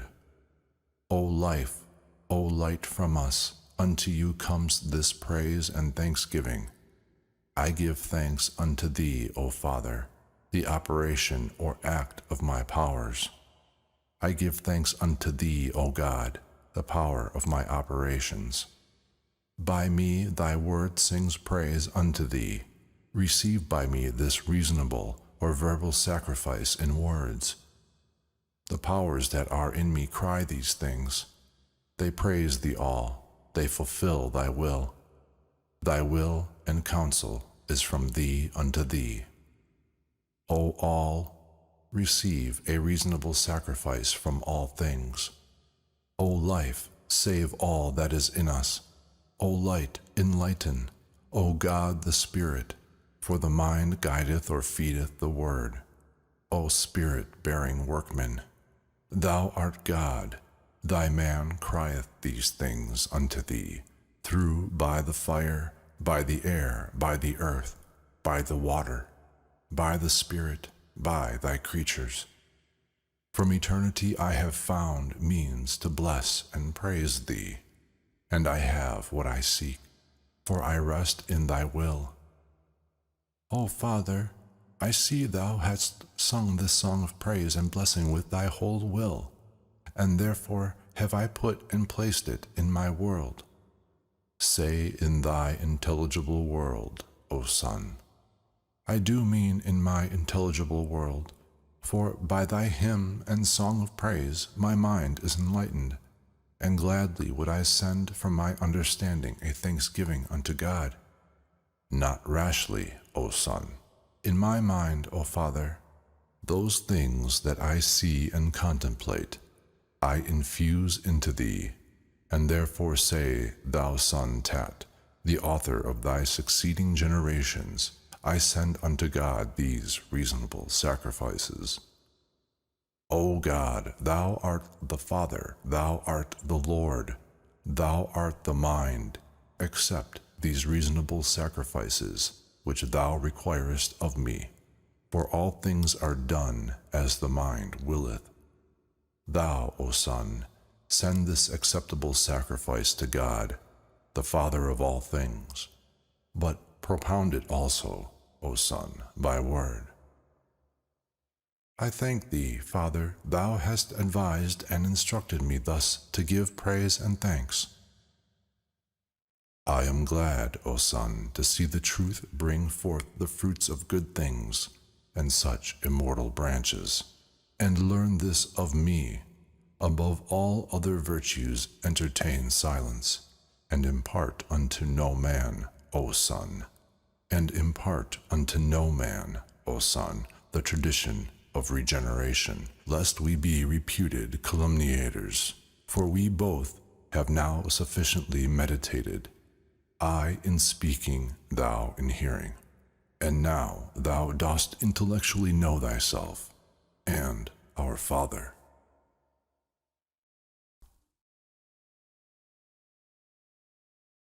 The 8th Book. That the greatest evil in man is the not knowing God. Whither are you carried, O men, drunken with drinking up the strong wine of ignorance, which seeing you cannot bear, why do you not vomit it up again? Stand and be sober, and look up again with the eyes of your heart. And if you cannot all do so, yet do as many as you can. For the malice of ignorance surroundeth all the earth, and corrupteth the soul, shut up in the body, not suffering it to arrive at the havens of salvation. Suffer not yourselves to be carried with the great stream, but stem the tide that you that can lay hold of the haven of safety, and make your full course towards it. Seek one that may lead you by the hand and conduct you to the door of truth and knowledge, where the clear light is that is pure from darkness, where there is not one drunken, but all are sober and in their heart look up to him, whose pleasure it is to be seen. For he cannot be heard with ears, nor seen with eyes, nor expressed in words, but only in mind and heart. But first thou must tear to pieces and break through the garment thou wearest, the web of ignorance, the foundation of all mischief, the bond of corruption, the dark coverture, the living death, the sensible carcass, the sepulchre, carried about with us, the domestical thief which in what he loves us, hates us, envies us. Such is the hurtful apparel, herewith thou art clothed, which draws and pulls thee downward by its own self, lest looking up and seeing the beauty of truth, and the good that is reposed therein, thou shouldest hate the wickedness of this garment, and understand the traps and ambushes which it hath laid for thee. Therefore doth it labor to make good those things that seem and are by the senses judged and determined, and the things that are truly it hides, and envelopeth in such manner, filling what it presents unto thee with hateful pleasure, that thou canst neither hear what thou shouldst hear, nor see what thou shouldst see.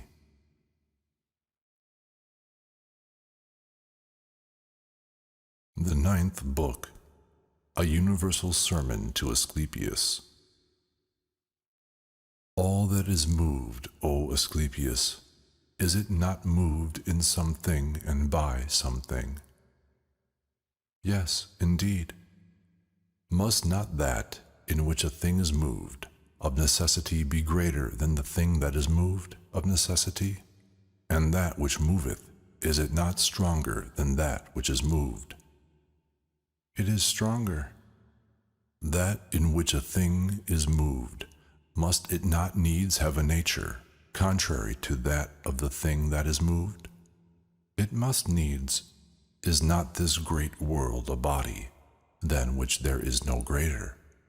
Yes, confessedly. And is it not solid, as filled with many great bodies, and indeed with all the bodies that are? It is so. And is not the world a body, and a body that is moved? It is. Then what kind of place must it be wherein it is moved, and of what nature? Must it not be much bigger, that it may receive the continuity of motion, and lest that which is moved should, for want of room, be stayed and hindered in the motion? It must needs be an immense thing, Trismegistus, but of what nature? Of a contrary nature, O Asclepius. But is not the nature of things unbodily, contrary to a body? Confessedly. Therefore, the place is unbodily, but that which is unbodily is either some divine thing or God himself. And by something divine, I do not mean that which was made or begotten. If therefore it be divine, it is an essence or substance, but if it be God, it is above essence. But he is otherwise intelligible. For the first, God is intelligible, not to himself, but to us. For that which is intelligible is subject to that which understandeth by sense. Therefore God is not intelligible to himself, for not being any other thing from that which is understood, he cannot be understood by himself, but he is another thing from us, and therefore he is understood by us. If therefore place be intelligible, it is not place but God. But if God be intelligible, he is intelligible not as place, but as capable operation. Now everything that is moved, not in or by that which is moved, but in that which standeth or resteth, and that which moveth standeth or resteth, for it is impossible it should be moved with it. How then, O Trismegistus, are those things that are here moved with the things that are moved? For thou sayest that the spheres that wander are moved by the sphere that wanders not.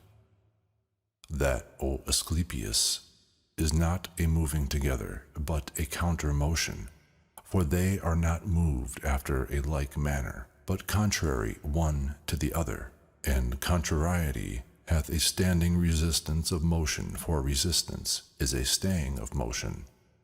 Therefore the wandering spheres being moved contrarily to that sphere which wandereth not, shall have one from another contrariety standing of itself. For this bear, which thou seest neither rise nor go down, but turning always about the same, dost thou think it moveth or standeth still? I think it moves, Trismegistus. What motion, O Asclepius? a motion that is always carried about the same.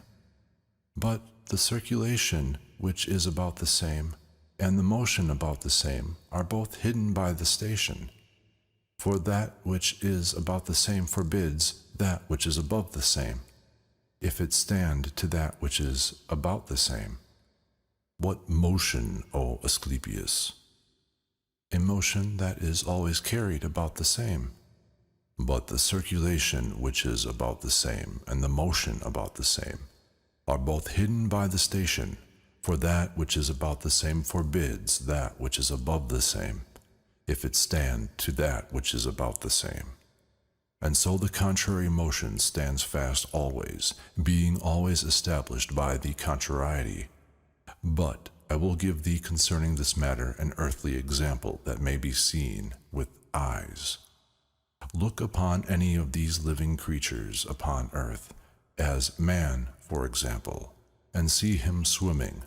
For as the water is carried one way, the reluctation or resistance of his feet and hands is made a station to the man, that he should not be carried with the water, nor sink underneath it. Thou hast laid down a very clear example, Trismegistus. Therefore, every motion is in station, and is moved of station.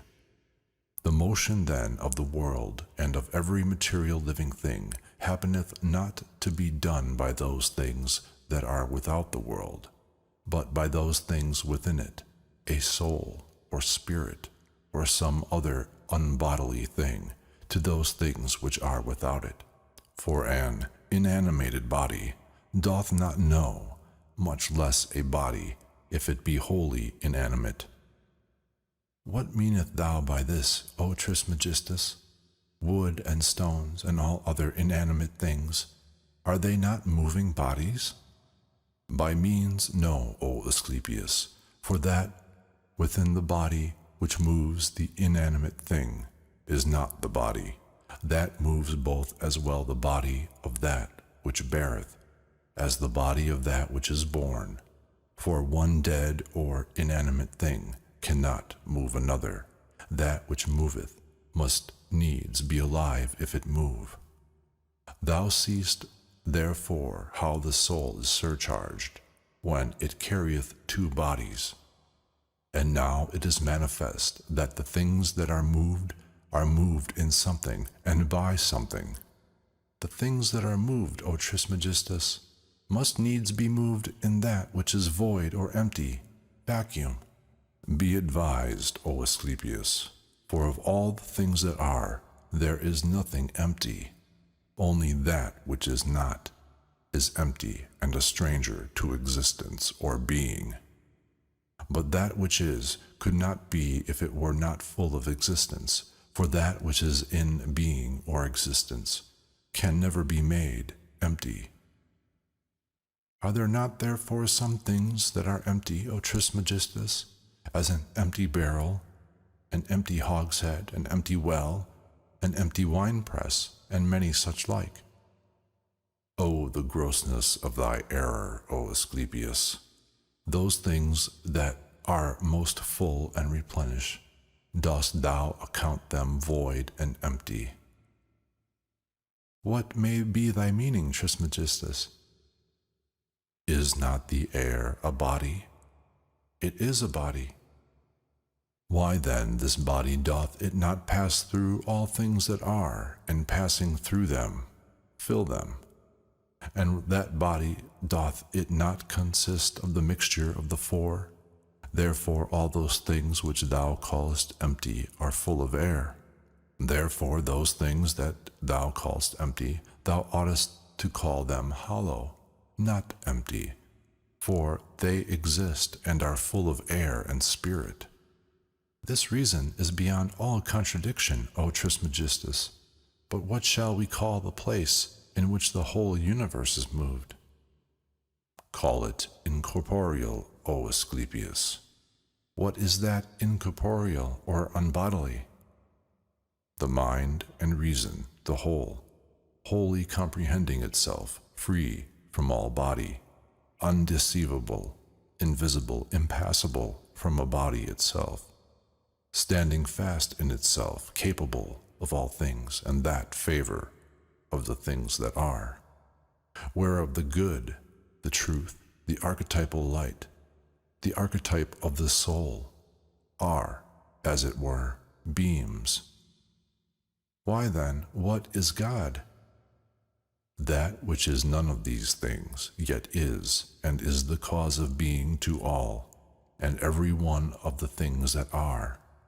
For he left nothing destitute of being, and all things that are made of things that are, and not of things that are not. For the things that are not have not the nature to be able to be made, and again, the things that are have not the nature never to be, or not to be at all. What dost thou then say at length that God is? God is not a mind, but the cause that the mind is, not a spirit, but the cause that the spirit is, not light, but the cause that the light is. Therefore we must worship God by these two appellations, which are proper to him alone and to no other. For neither of all the other, which are called gods, nor of men, nor demons, or angels, can anyone be, though never so little, good, save only God alone. And this he is, and nothing else. But all other things are separable from the nature of good. For the body and the soul have no place that is capable of or can contain the good. For the greatness of good is as great as the existence of all things that are both bodily and unbodily, both sensible and intelligible. This is the good, even God. See therefore that thou do not at any time call aught else good, for so thou shalt be impious, or any else God, but only the good, for so thou shalt again be impious. In word it is often said by all men the good, but all men do not understand what it is, but through ignorance they call both the gods, and some men good, that can never either be or be made so. Therefore all the other gods are honored with the title and appellation of God, but God is the good, not according to heaven, but nature. For there is one nature of God, even the good, and one kind of them both, from whence are all kinds. For he that is good is the giver of all things, and takes nothing, and therefore God gives all things and receives nothing. The other title and appellation is the Father, because of his making all things. For it is the part of a father to make.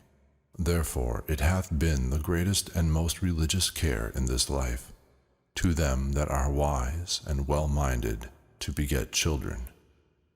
As likewise, it is the greatest misfortune and impiety for any to be separated from men without children, and this man is punished after death by the demons, and the punishment is this: to have the soul of this childless man adjudged and condemned to a body that neither hath the nature of a man nor of a woman, which is an accursed thing under the sun. Therefore, O Asclepius, never congratulate any man that is childless, but on the contrary, pity his misfortune, knowing what punishment abides and is prepared for him. Let so many and such manner of things, O Asclepius, be said as a certain precognition of all things in nature.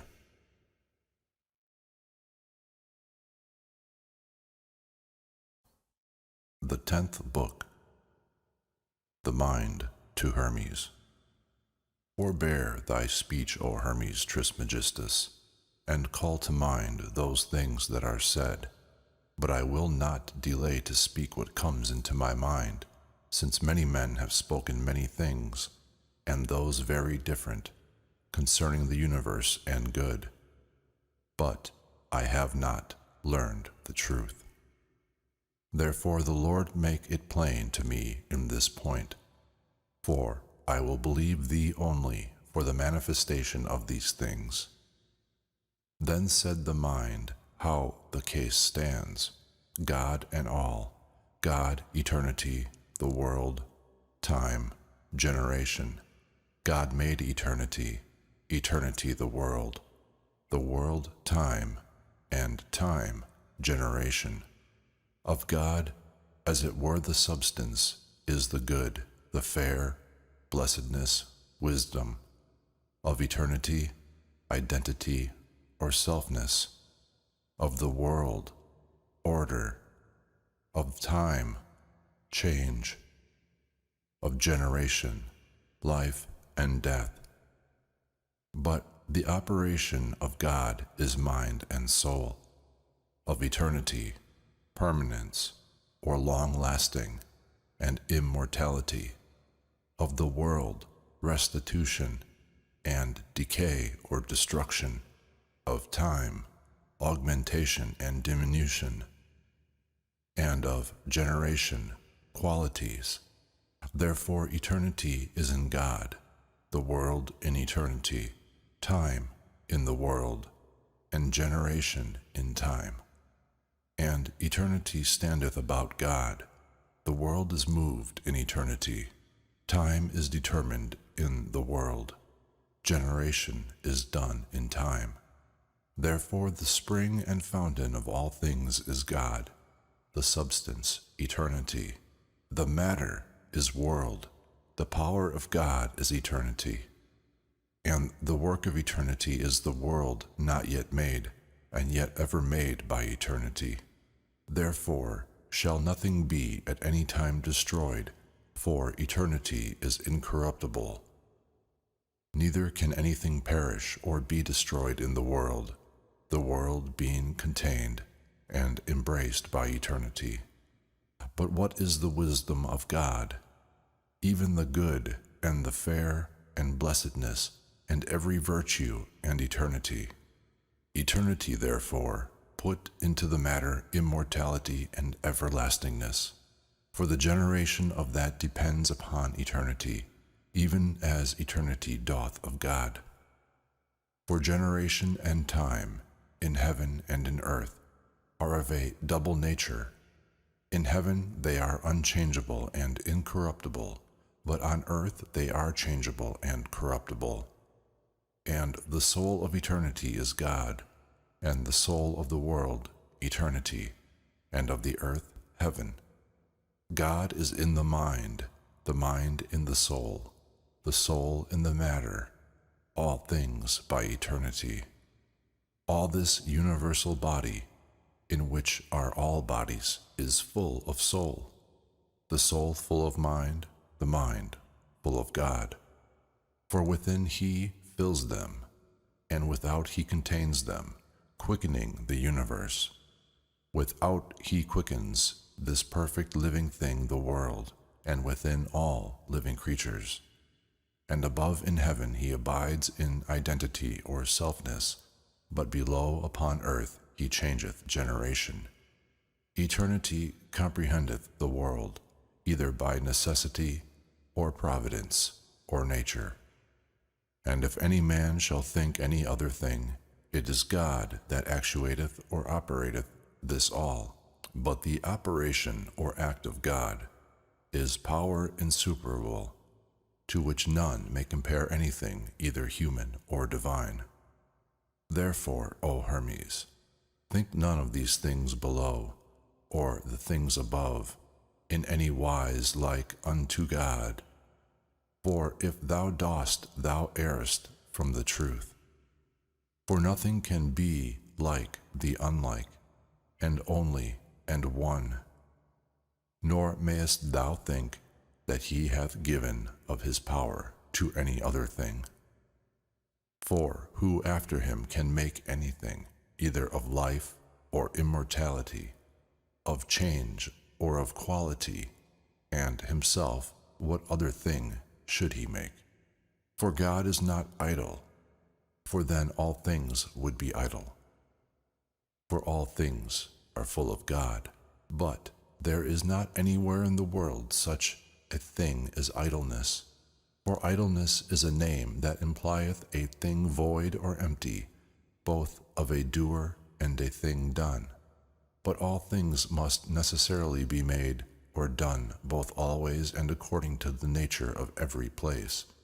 For he that maketh or doth is in all things, yet not fastened or comprehended in anything, nor making or doing one thing, but all things. For being an active or operating power, and sufficient of himself for the things that are made, and the things that are made are under him. Look upon, through me, the world is subject to thy sight, and understand exactly the beauty thereof. A body immarkesible than the which, there is nothing more ancient, yet always vigorous and young. See also the 7 worlds set over us, adorned with the everlasting order, and filling eternity with a different course. For all things are full of light, but the fire is nowhere. For the friendship and commixture of contraries and unlike became light shining from the act or operation of God, the Father of all good, the Prince of all order, and the ruler of the 7 worlds. Look also upon the moon, the forerunner of them all, the instrument of nature, and which changeth the matter here below. Behold the earth, the middle of the whole, the firm and stable foundation of the fair world, the feeder and nurse of earthly things. Consider, moreover, how great the multitude is of immortal living things, and of mortal ones also, and see the moon going about in the midst of both, to wit, of things immortal and mortal. But all things are full of soul, and all things are properly moved by it, some things about the heaven, and some things about the earth, and neither of those on the right hand to the left, nor those on the left hand to the right, nor those that are above downward, nor those things that are below upwards. And that all these things are made, O beloved Hermes, thou needst not learn of me, for they are bodies, and have a soul, and are moved. And that all these should come together into one, it is impossible without some thing to gather them together. Therefore, there must be some such ones, and he altogether one. For seeing that the motions are diverse and many, and the bodies not alike, and yet one ordered swiftness among them all, it is impossible there should be 2 or more makers. For one order is not kept by many. But in the weaker there would be jealousy of the stronger, and thence also contentions. And if there were one maker of mutable and mortal living whites, he would desire also to make immortal ones, as he that were the maker of immortal ones would do to make mortal. Moreover also, if there were 2, the matter being one, who should be chief, or have the disposing of the facture? Or if both of them, which of them the greater part? But think thus, that every living body hath its consistence of matter and soul, and of that which is immortal, and that which is mortal and unreasonable. For all living bodies have a soul, and those things that are not living are only matter by itself, and the soul likewise of itself, drawing near her Maker, is the cause of life, and being the cause of life, is after a manner the cause of immortal things. How then are mortal whites other from immortal? Or how cannot he make living whites that causeth immortal things and immortality? That there is some body that doth these things is apparent, and that he is also one, it is most manifest. For there is one soul, one life and one matter. Who is this? Who can it be other than the one God? For whom else can it benefit to make living things, save only God alone? There is, therefore, one God, for it is a ridiculous thing to confess the world to be one sun, one moon, one divinity, and yet to have I know not how many gods. He therefore, being one, doth all things in many things. And what great thing is it for God to make life and soul, and immortality and change, when thyself dost so many things? For thou both seest, speakest, and hearest, smellest, tastest, and touchest, walkest, understandest, and breathest. And it is not one that seeth, and another that heareth, and another that speaketh, and another that toucheth, and another that smelleth, and another that walketh, and another that understandeth, and another that breatheth, but one that doth all these things. Yet neither can these things possibly be without God. Or as thou, if thou shouldst cease from doing these things, were not a living wight, so if God should cease from those, he were not, which is not lawful to say, any longer God. For if it be already demonstrated that nothing can be idle or empty, how much more may be affirmed of God? For if there be anything which he doth not do, then is he, if it were lawful to say so, imperfect. Whereas feeling he is not idle, but perfect, certainly he doth all things. Now give thyself unto me, O Hermes, for a little while thou shalt the more easily understand that it is the necessary work of God that all things should be made or done, that are done, or were once done, or shall be done.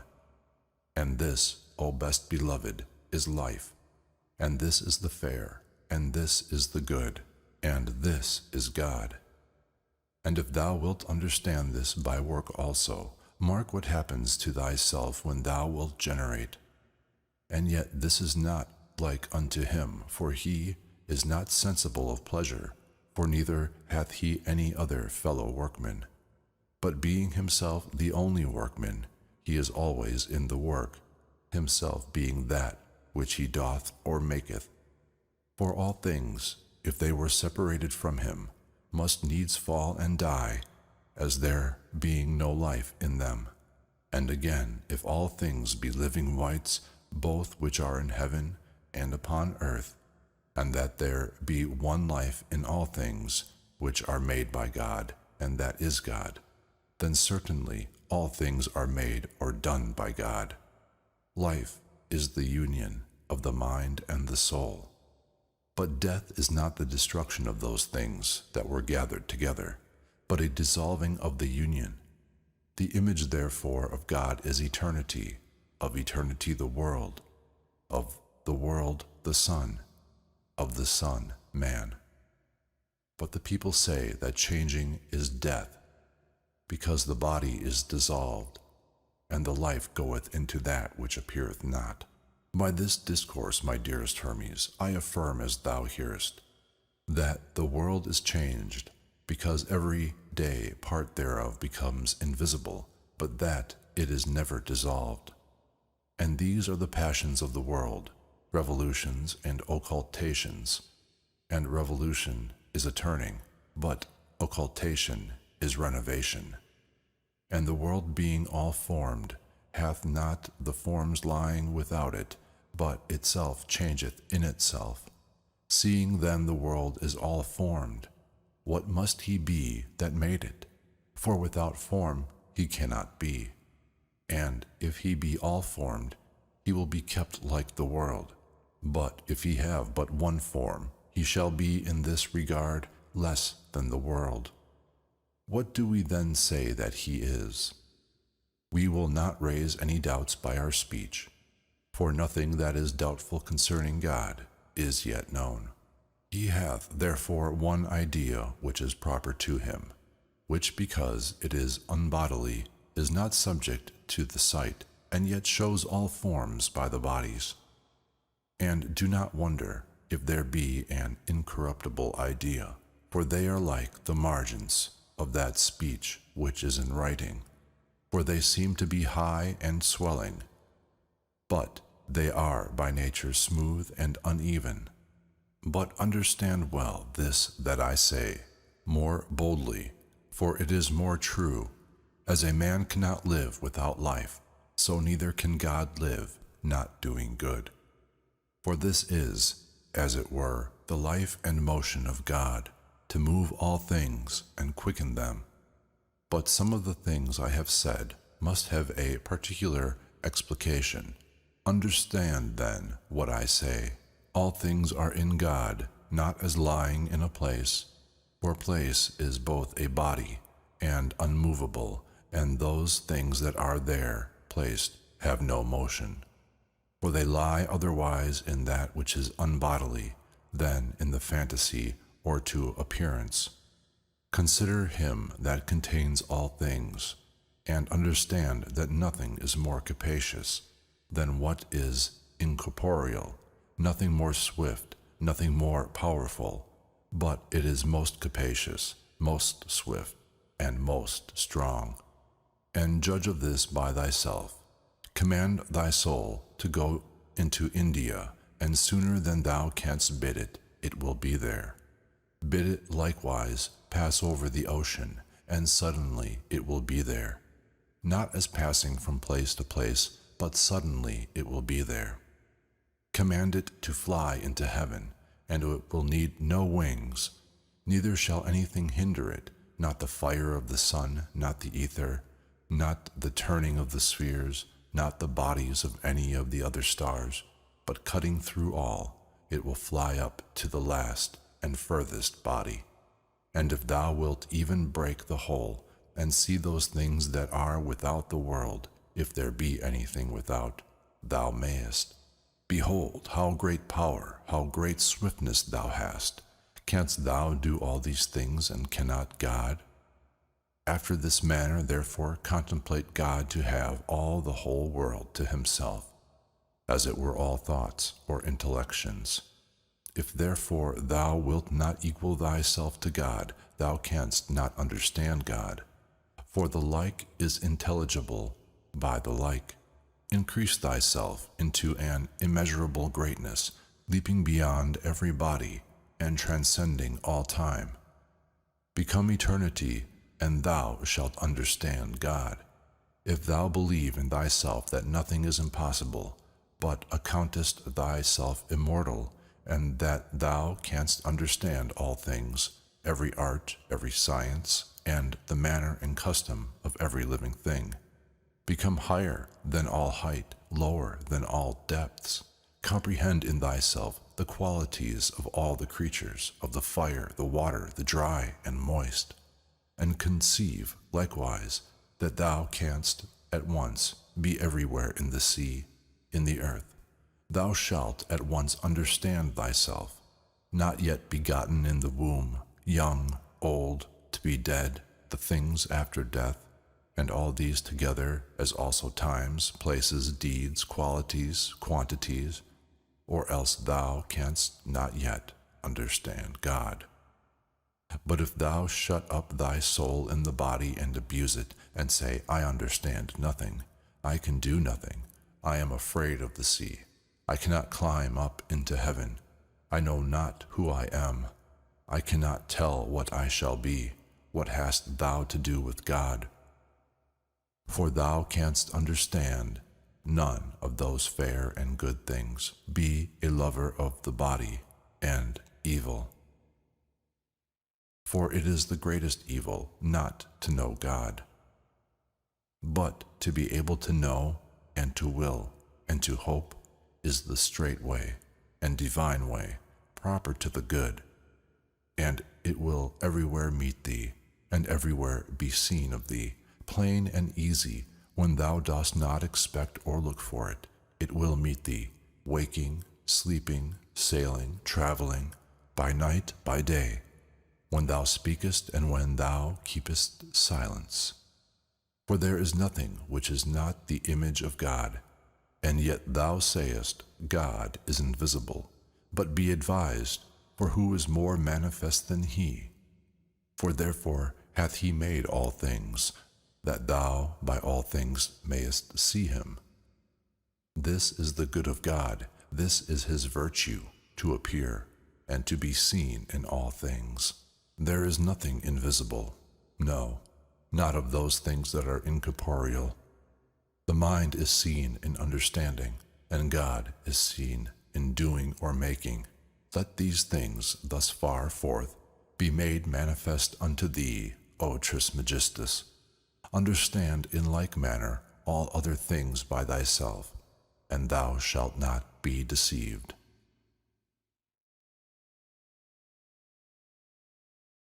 The 11th Book of the Common Mind to Tat. The mind, O Tat, is of the very essence of God, if yet there be any essence of God. What kind of essence that is, he alone knows himself exactly. The mind, therefore, is not cut off or divided from the essentiality of God, but united as the light of the sun. And this mind in men is God, and therefore are some men divine, and their humanity is near divinity. For the good demon called the gods immortal men, and men mortal gods. But in the brute beasts, or unreasonable living wights, the mind is their nature. For where there is a soul, there is the mind, as where there is life, there is also a soul.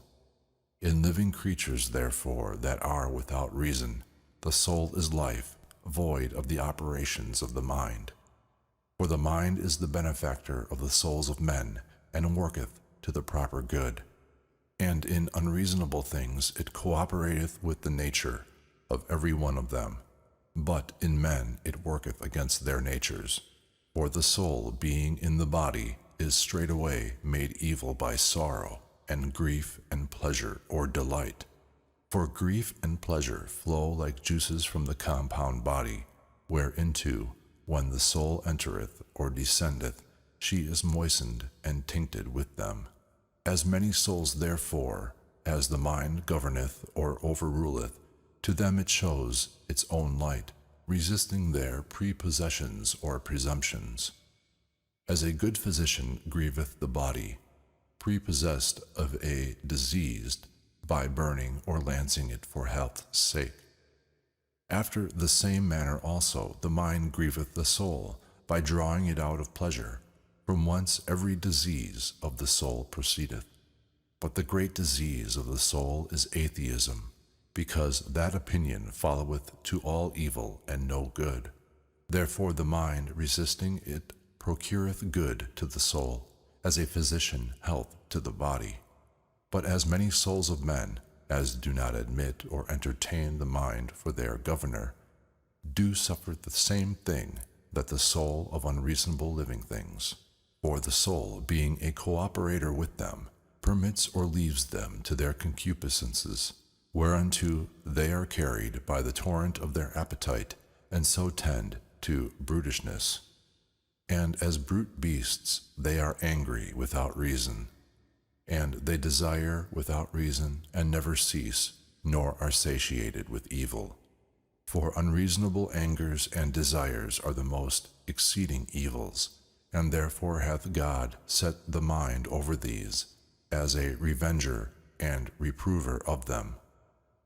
Hear, O Father, that discourse of fate or destiny which thou madest to me is in danger to be overthrown. For it be fatal for any man to commit adultery or sacrilege or do any evil. He is punished also, though he of necessity do the work of fate or destiny. All things, O Son, are the work of fate, and without it can no bodily thing, either good or evil, be done.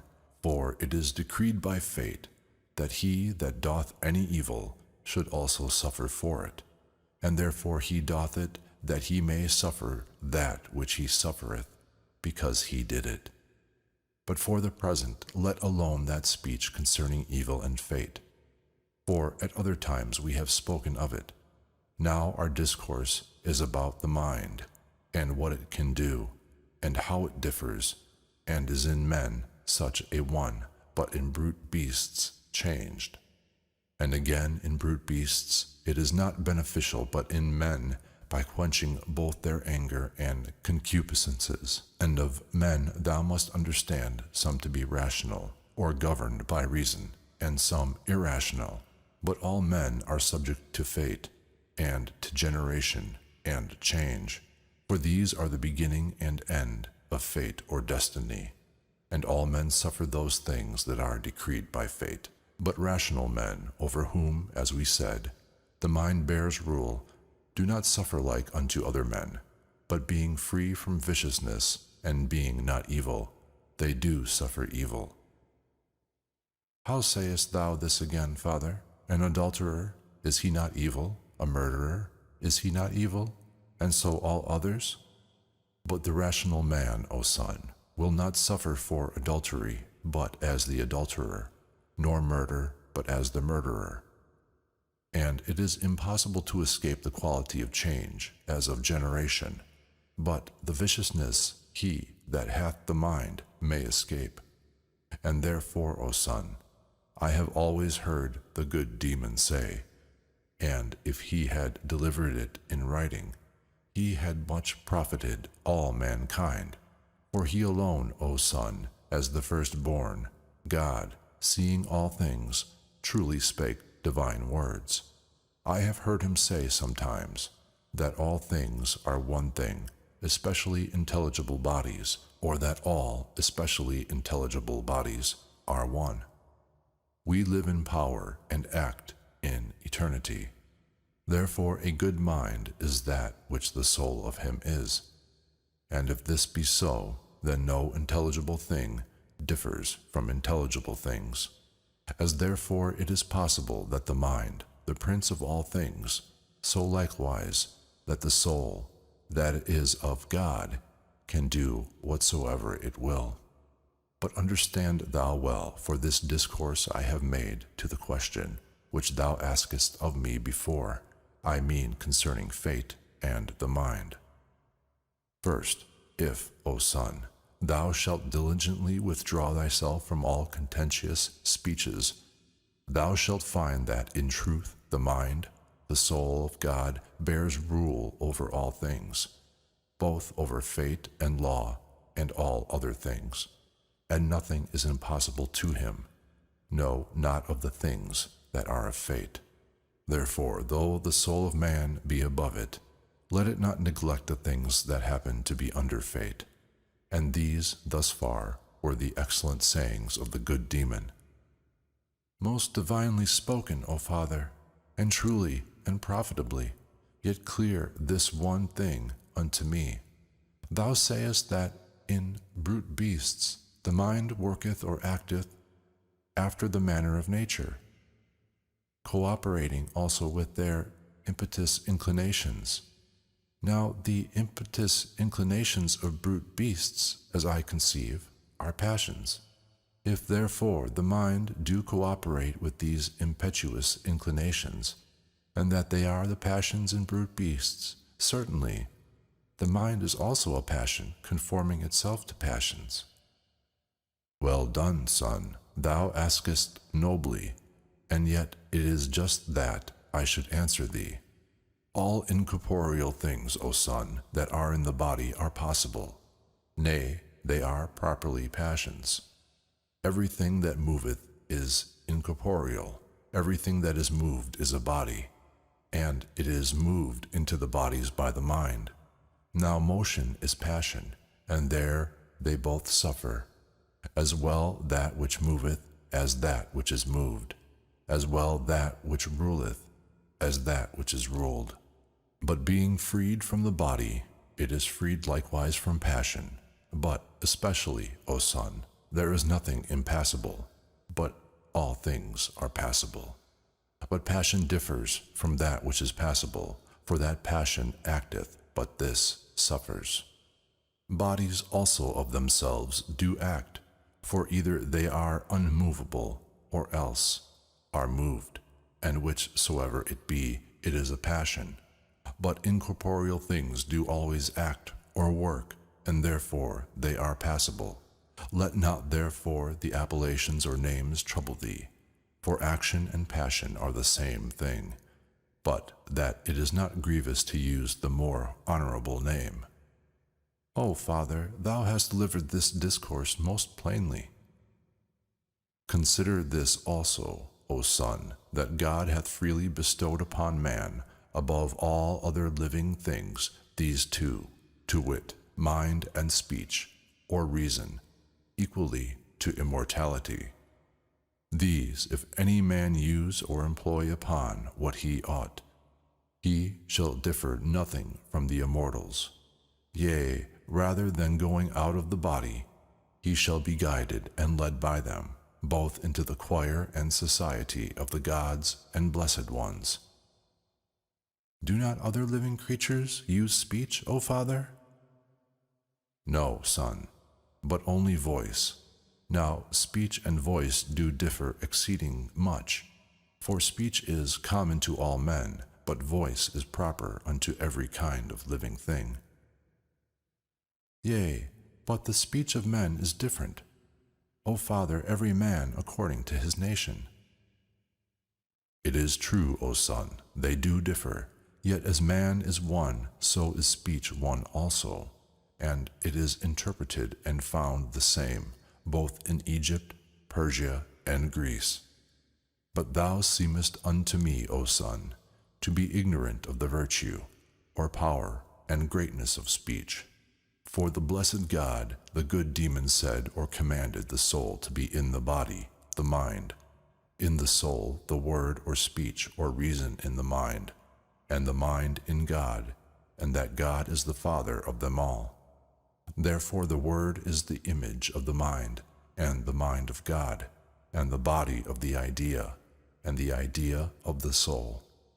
Therefore of the matter, the subtlest or smallest part is air, of the air the soul, of the soul the mind, of the mind God, and God is about all things, and through all things, but the mind about the soul about the air, and the air about the matter. But necessity and providence and nature are the organs or instruments of the world, and of the order of matter. For of those things that are intelligible, every one is, but the essence of them is identity. But of the bodies of the whole, or universe, every one is many things. For the bodies that are put together, and that have and make their changes into other, having this identity, do always save and preserve the uncorruption of the identity.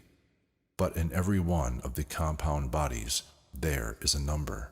For without number it is impossible there should be consistence or constitution or composition or dissolution. But unities do both beget and increase numbers, and again, being dissolved, come into themselves. And the matter is one. But this whole world, the great God, and the image of the greater, and united unto him, and conserving the order and will of the Father, is the fullness of life. And there is nothing therein, through all the eternity of the revolutions, neither of the whole nor of the parts which doth not live. For there is nothing dead, that either hath been or is, or shall be in the world. For the Father would have it, as long as it lasts, to be a living thing, and therefore it must needs be God also. How therefore, O Son, can there be in God, in the image of the universe, in the fullness of life, any dead things? For dying is corruption, and corruption is destruction. How then can any part of the incorruptible be corrupted, or of God be destroyed? Therefore, O Father, do not the living things in the world die, though they be parts thereof? Be wary in thy speech, O Son, and not deceived in the names of things. For they do not die, O Son, but as compound bodies they are dissolved. But dissolution is not death, and they are dissolved, not that they may be destroyed, but that they may be made new. What then is the operation of life? Is it not motion? And what is there in the world unmovable? Nothing at all, O Son. Why doth not the earth seem unmovable to thee, O Father? No, but subject to many motions, though after a manner, it alone be stable. What a ridiculous thing it were, that the nurse of all things should be unmovable, which beareth and bringeth forth all things. For it is impossible that anything that bringeth forth should bring forth without motion. And a ridiculous question it is, whether the fourth part of the whole be idle. For the word immovable, or without motion, signifies nothing else but idleness. Know generally, O Son, that whatsoever is in the world is moved either according to augmentation or diminution, but that which is moved liveth also, yet it is not necessary that a living thing should be or continue the same. For while the whole world is together, it is unchangeable, O Son, but all the parts thereof are changeable. Yet nothing is corrupted or destroyed, and quite abolished but the names trouble men. For generation is not life, but sense, neither is change death, but forgetfulness, or rather occultation, and lying hid. Or better thus, for generation is not a creation of life, but a production of things to sense, and making them manifest. Neither is change death, but an occultation, or hiding of that which was. These things being so, all things are immortal, matter, life, spirit, soul, mind, whereof every living thing consisteth. Every living thing therefore is immortal, because of the mind, but especially man, who both receiveth God and converseth with him. For with this living white alone is God familiar, in the night by dreams, in the day by symbols or signs, and by all things doth he foretell him of things to come, by birds, by fowls, by the spirit or wind, and by an oak. Wherefore also man professeth to know things that have been, things that are present, and things to come. Consider this also, O Son, that every living creature goeth upon one part of the world, swimming things in water, land whites upon the earth, flying fowls in the air. But man useth all these, the earth, the water, the air, and the fire, nay, he seeth and toucheth heaven by his sense. But God is both about all things, and through all things, for he is both act and power. And it is no hard thing, O Son, to understand God. And if thou wilt also see him, look upon the necessity of things that appear, and the providence of things that have been and are done. See the matter being most full of life, and so great a God moved with all good and fair, both gods and demons and men. But these, O Father, are holy acts or operations. If they be therefore holy acts or operations, O Son, by whom are they acted or operated but by God? Or art thou ignorant that as the parts of the world are heaven and earth and water and air, after the same manner the members of God are life and immortality and eternity and spirit and necessity and providence and nature and soul and mind, and the continuance or perseverance of all these, which is called good. And there is not anything of all that hath been, and all that is, where God is not. What in the matter, O Father? The matter, Son. What is it without God, that thou shouldst ascribe a proper place to it? Or what doth thou think it to be? Peradventure some heap that is not actuated or operated. But if it be actuated, by whom is it actuated? For we have said that acts or operations are the parts of God. But whom are all living things quickened? And the immortal, by whom are they immortalized? The things that are changeable, by whom are they changed? Whether thou speak of matter, or body, or essence, know that all these are acts of God, and that the act of matter is materiality, and of the bodies, corporality, and of essence, essentiality. And this is God the whole, and in the whole there is nothing that is not God. Wherefore about God there is neither greatness, place, quality, figure, or time. For he is all, and the all, through all, and about all. This word, O Son, worship and adore, and the only service of God is not to be evil.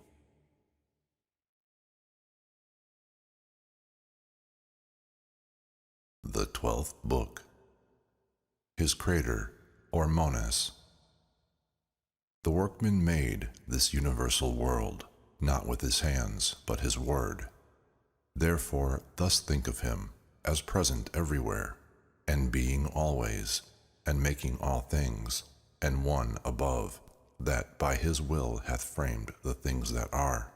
For that is his body, not tangible, nor visible, nor measurable, nor extensible, nor like any other body. For it is neither fire, nor water, nor air, nor wind, but all these things are of him, for being good.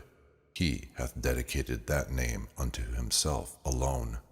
But he would also adorn the earth, but with the ornament of a divine body. And he sent man, an immortal and a mortal wight. And man had more than all living creatures, and the world, because of his speech and mind. For man became the spectator of the works of God, and wondered and acknowledged the Maker. For he divided speech among all men, but not mind. And yet he envied not any.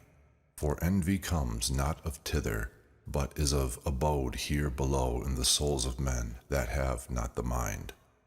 But wherefore, Father, did not God distribute the mind to all men? Because it pleased him, O Son, to set that in the middle among all souls as a reward to strive for. And where hath he set it?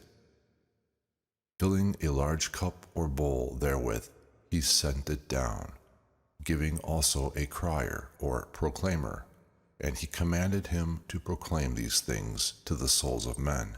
Dip and wash thyself, thou that art able, in this cup or bowl, thou that believeth, that thou shalt return to him that sent this cup, thou that acknowledgest whereunto thou were made. As many, therefore, as understood the proclamation and were baptized or doused into the mind, these were made partakers of knowledge and became perfect men, receiving the mind. But as many as missed of the proclamation, they received speech, but not mind, being ignorant whereunto they were made, or by whom. But their senses are just like two brute beasts, and having their temper in anger and wrath, they do not admire the things worthy of looking on, but wholly addicted to the pleasures and desires of the bodies, they believe that man was made for them. But as many as partook of the gift of God, these, O Tat, in comparison of their works, are rather immortal than mortal men, comprehending all things in their mind, which are upon the earth, which are in heaven, and if there be anything above heaven. And lifting up themselves so high, they see the good, and seeing it, they account it a miserable calamity, to make their abode here. And despising all things bodily and unbodily, they make haste to the one and only. Thus, O Tat, is the knowledge of the mind, the beholding of divine things, and the understanding of God, the cup itself being divine. And I, O Father, would be baptized and drenched therein.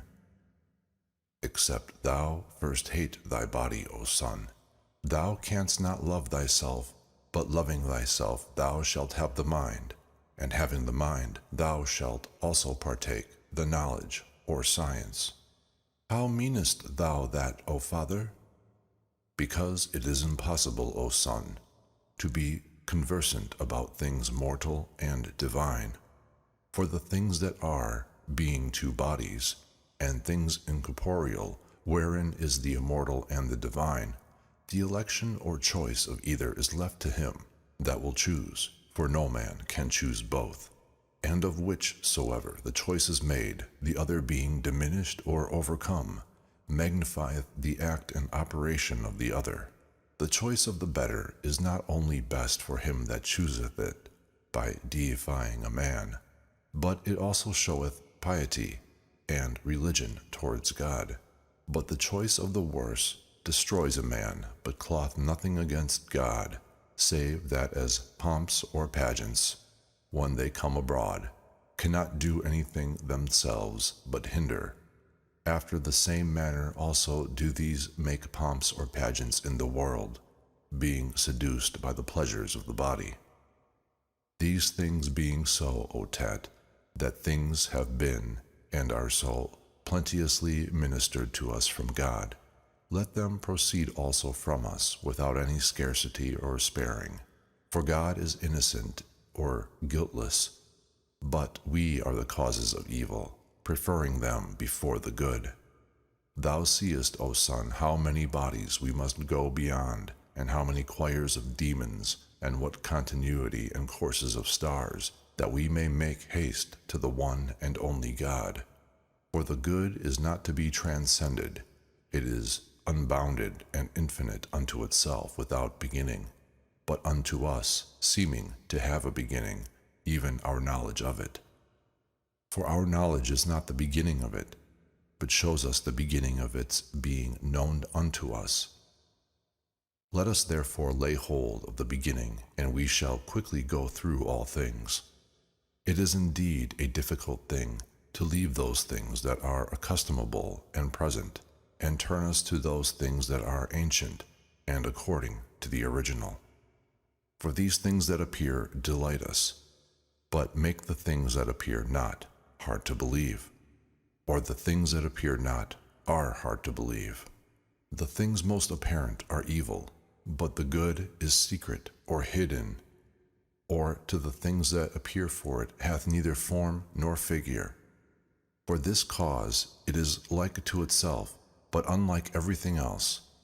For it is impossible that anything incorporeal should be made known, or appear to a body. For this is the difference between the like and the unlike, and the unlike wanteth always somewhat of the like. For the unity, beginning and root of all things, as being the root and beginning, nothing is without a beginning, but the beginning is of nothing, but of itself, for it is the beginning of all other things. Therefore it is, seeing it is not, from another beginning. Unity, therefore, being the beginning, containeth every number, but itself is contained of none, and begetteth every number, itself being begotten of no other number. Everything that is begotten or made is imperfect, and may be divided, increased, diminished. But to the perfect there happeneth none of these things. And that which is increased by unity, but is consumed and vanished through weakness, being not able to receive the unity. This image of God have I described to thee, O Tat, as well as I could, which if thou do diligently consider, and view by the eyes of thy mind and heart, believe me, son, thou shalt find the way to things above, or rather the image itself will lead thee. But the spectacle or sight hath this peculiar and proper, them that can see and behold it, it holds fast and draws unto it, as they say, the lodestone doth iron.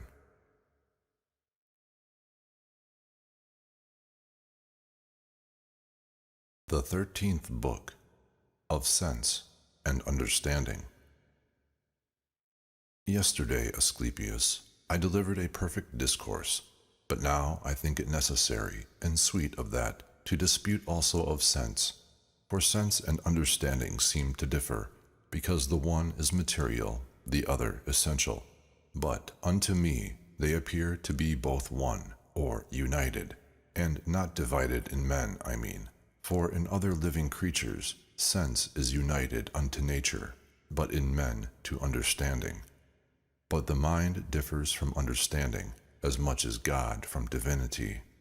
For divinity is from or under God, and understanding from the mind being the sister of the word or speech, and they the instruments one of another. For neither is the word pronounced without understanding, neither is understanding manifested without the word. Therefore sense and understanding do both flow together into a man, as if they were enfolded one within another. For neither is it possible without sense to understand, nor can we have sense without understanding. And yet it is possible, for the time being, that the understanding may understand without sense, as they that fantasy visions in their dreams. But it seems unto me that both the operations are in the visions of dreams, and that the sense is stirred up out of sleep unto a waking. For man is divided into a body and a soul, when both parts of the sense accord one with another. Then is the understanding childed, or brought forth by the mind pronounced. For the mind brings forth all intellections or understandings, good ones when it receiveth good seed from God, and the contrary when it receives them from devils. For there is no part of the world void of the devil, which entering in privately sowed the seed of his own proper operation. And the mind did make pregnant, or did bring forth that which was sown: adulteries, murders, striking of parents, sacrileges, impieties, stranglings, throwing down headlong, and all other things, which are the works of evil demons. And the seeds of God are few but great, and fair and good, virtue and temperance and piety. And the piety is the knowledge of God, whom whosoever knoweth, being full of all good things, hath divine understanding, and not like the many.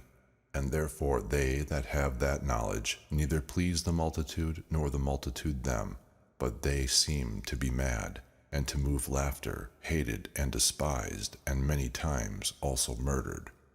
For we have already said that wickedness must dwell here, being in her own region. For her region is the earth, and not the world, as some will sometimes say, blaspheming. But the godly, or God-worshipping man laying hold on knowledge, will despise or tread under all these things, for they be evil to other men, yet to him all things are good. And upon mature consideration he refers all things to knowledge, and that which is most to be wondered at, he alone makes evil things good. But I return again to my discourse of sense. It is therefore a thing proper to man to communicate and conjoin sense and understanding. But every man, as I said before, doth not enjoy understanding. For one man is material, another essential. And he that is material with wickedness, as I said, received from the devils the seed of understanding. But they that are with the good essentially are saved with God. For God is the workman of all things, and when he worketh, he useth nature. He maketh all things good like himself. But these things that are made good are in the use of operation, unlawful. For the motion of the world stirring up generations makes qualities, infecting some with evilness, and purifying some with good. And the world, Asclepius, hath a peculiar sense and understanding, not like to man's, nor so various or manifold, but a better and more simple. For this sense and understanding of the world is one, in that it makes all things, and unmakes them again into itself. For it is the organ or instrument of the will of God.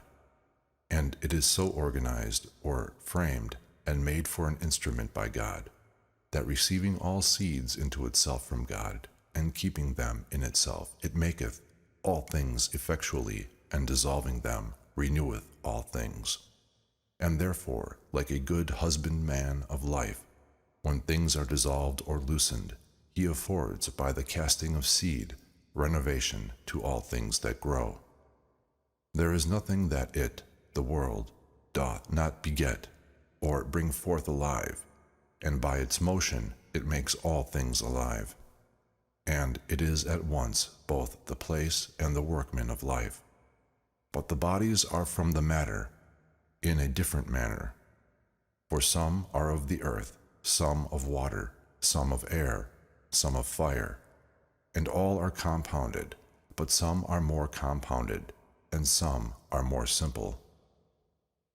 They that are compounded are the heavier, and they that are less are the higher. And the swiftness of the motion of the world makes the varieties of the qualities of generation, for the separation or influence, being most frequent, extendeth unto the body's qualities with one fullness, which is of life. Therefore God is the Father of the world, but the world is the father of all things in the world. And the world is the son of God, but things in the world are the sons of the world. And therefore it is well called the world, that is an ornament, because it adorneth and beautifieth all things with the variety of generation, and indeficiency of life, which the unweariedness of operation and the swiftness of necessity, with the mingling of elements and the order of things done.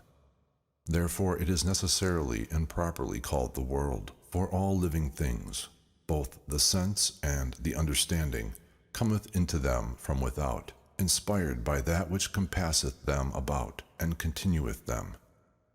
And the world, receiving it once from God as soon as it was made, hath it still, whatever it once had. But God is not as it seems to some who blaspheme, through superstition, without sense and without mind or understanding. For all things that are, O Asclepius, are in God, and made by him, and depend of him, some working by bodies, some moving by a soul-like essence, some quickening by a spirit, some receiving the things that are weary, and all very fitly. Or rather, I say, that he hath them not, but I declare the truth.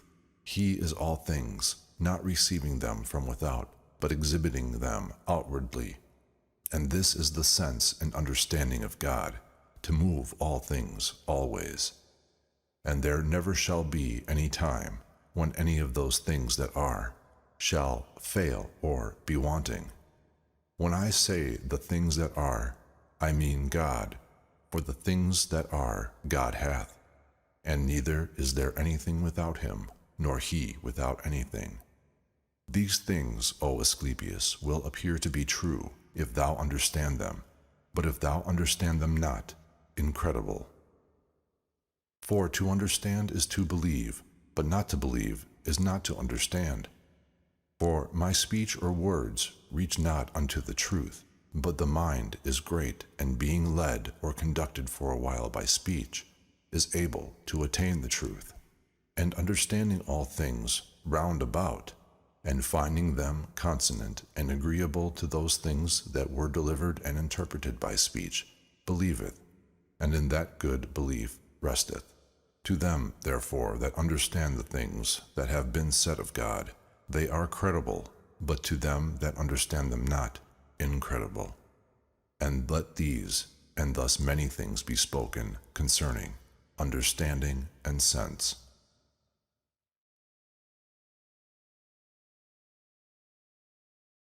The 14th Book of Operation and Sense. Thou hast well explained these things, Father.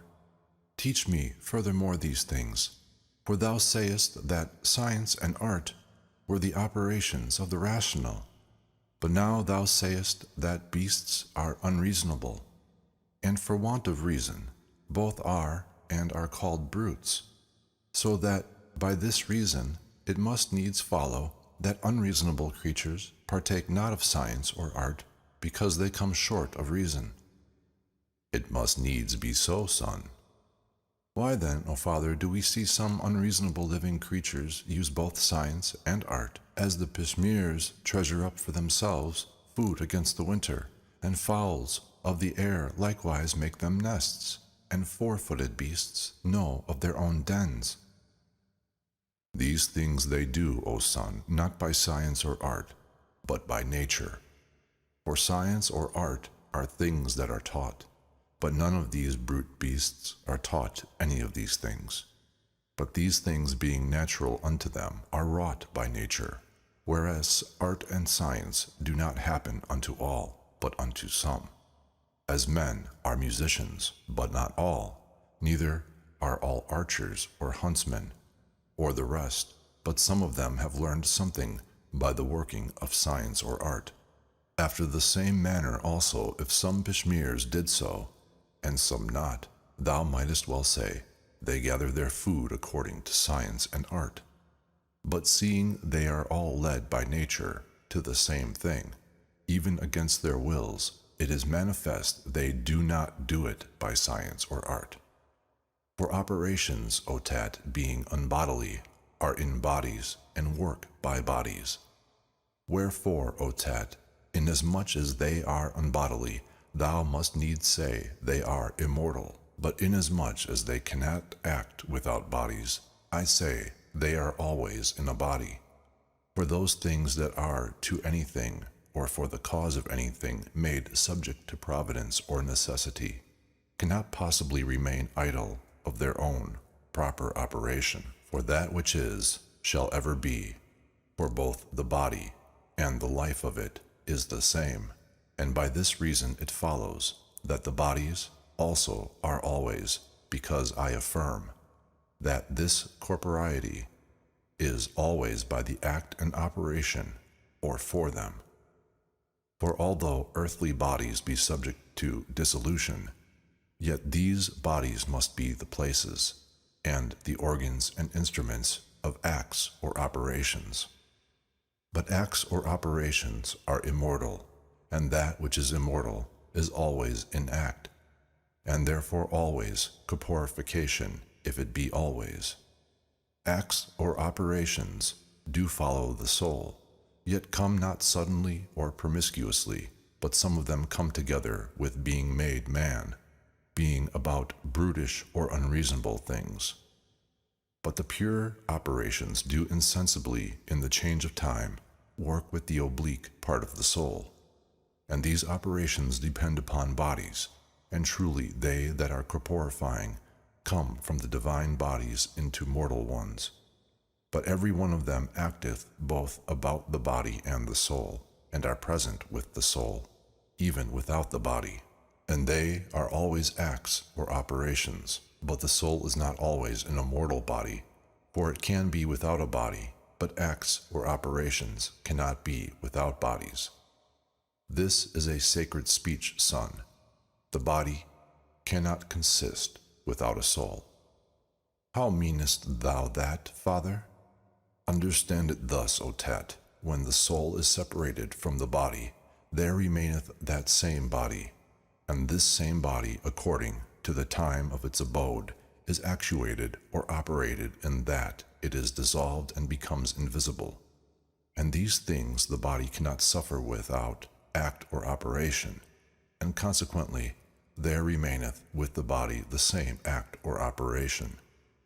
This then is the difference between an immortal body and a mortal one, that the immortal one consists of one matter, and so doth not the mortal one, and the immortal one doth, but this suffereth, and everything that acteth or operateth is stronger, and ruleth, but that which is actuated or operated is ruled, and that which ruleth directeth and governeth as free, but the other is ruled as servant. Acts or operations do not only actuate or operate living or breathing or ensouled bodies, but also breathless bodies, or without souls, wood and stones, and such like, increasing and hearing fruit, ripening, corrupting, rotting, putrefying and breaking, or working such like things, and whatsoever inanimate bodies can suffer. Act or operation, O son, is called whatsoever is, or is made or done, and there are always many things made or rather all things.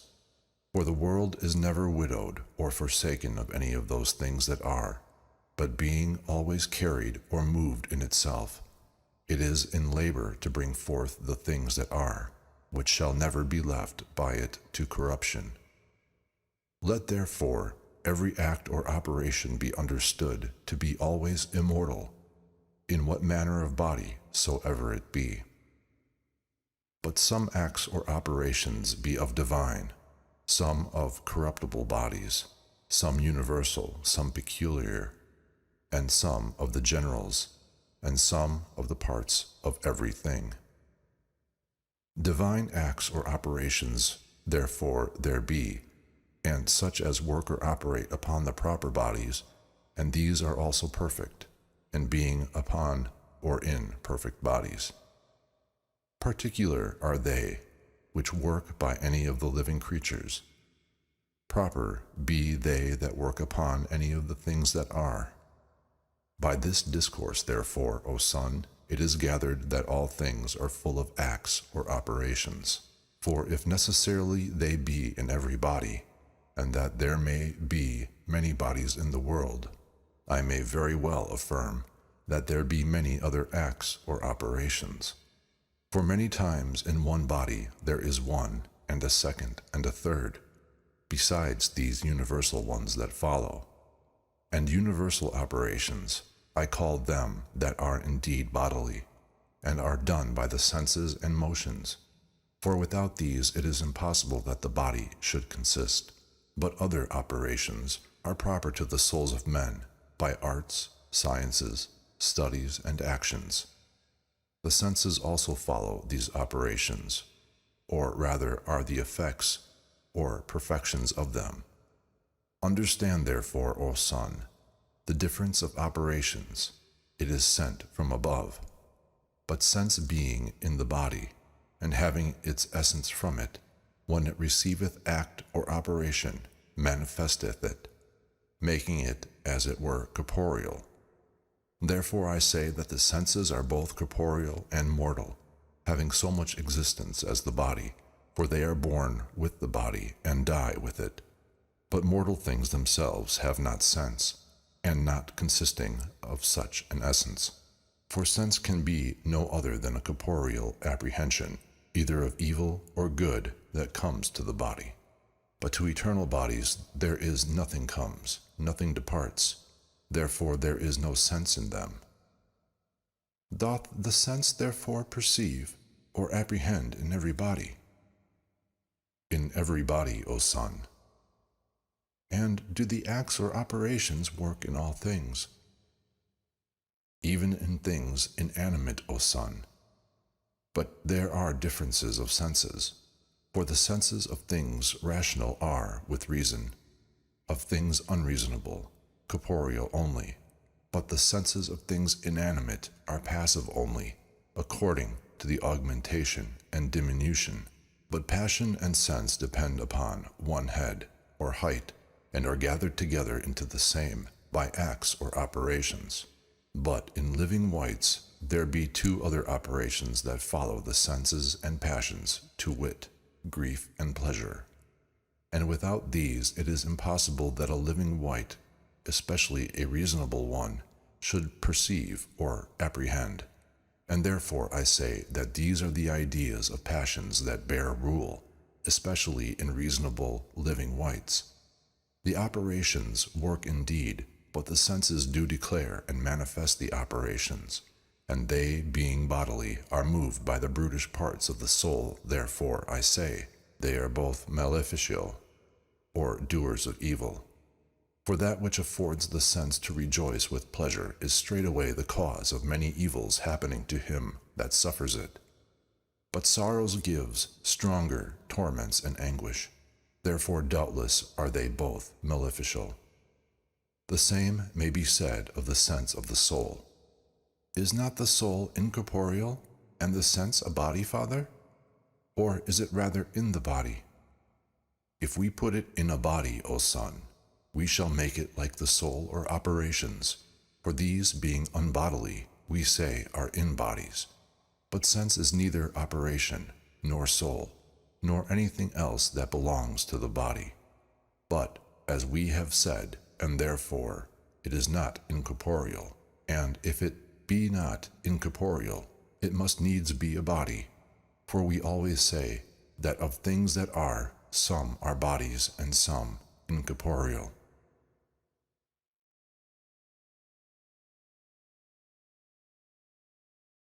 The 15th Book. Of Truth to his son Tat. Of truth, O Tat, it is not possible that man, being an imperfect wight, compounded of imperfect members, and having his tabernacle consisting of different and many bodies, should speak with any confidence. But as far as it is possible and just, I say, that truth is only in the eternal bodies, whose very bodies be also true. The fire is fire itself only, and nothing else. The earth is earth itself, and nothing else. The air is air itself, and nothing else. The water, water itself, and nothing else. But our bodies consist of all these, for they have of the fire, they have of the earth, they have of the water and air, and yet there is neither fire nor earth nor water nor air nor anything true.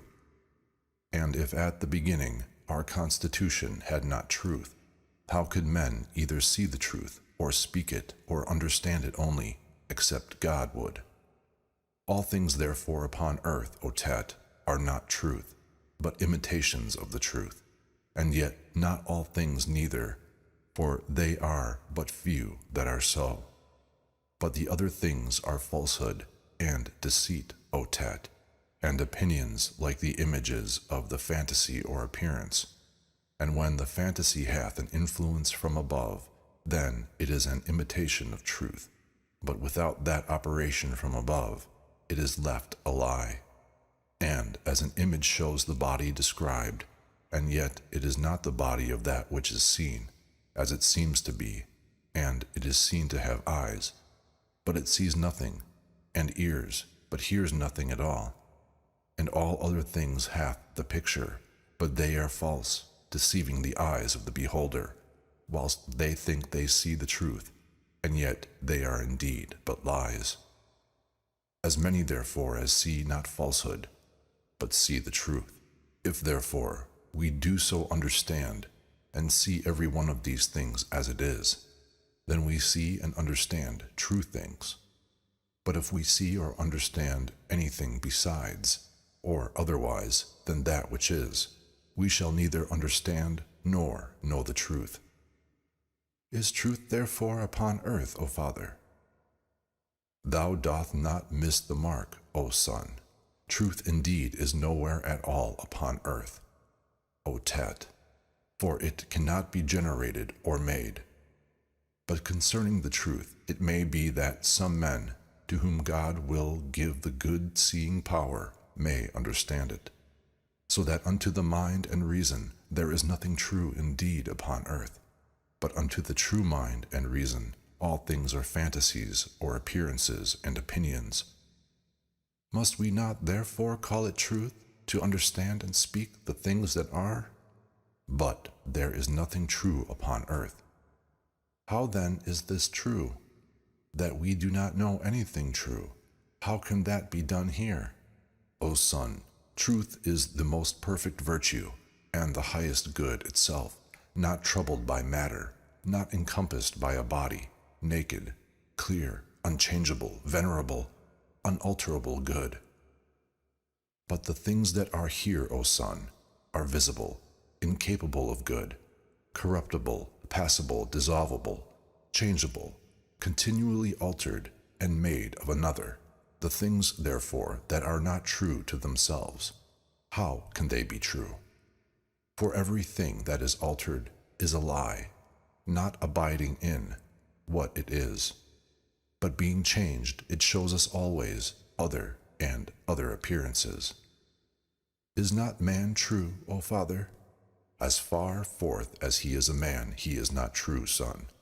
For that which is true hath of itself alone its constitution, and remains, and abides according to itself, such as it is. But man consists of many things, and doth not abide of himself, but is turned and changed, age after age, idea after idea, or form after form, and this while he is yet in the tabernacle. And many have not known their own children after a little while, and many children likewise have not known their own parents. Is it then possible, O Tet, that he who is so changed is not to be known should be true? No, on the contrary, he is falsehood, being in many appearances of changes. But do thou understand the true to be that which abides the same, and is eternal, but man is not ever, therefore not true, but man is a certain appearance, and appearance is the highest lie or falsehood. But these eternal bodies, Father, are they not true though they be changed? Everything that is begotten or made and changed is not true, but being made by our progenitor, they might have had true matter, but these also have in themselves something that is false in regard of their change. For nothing that remains not in itself is true.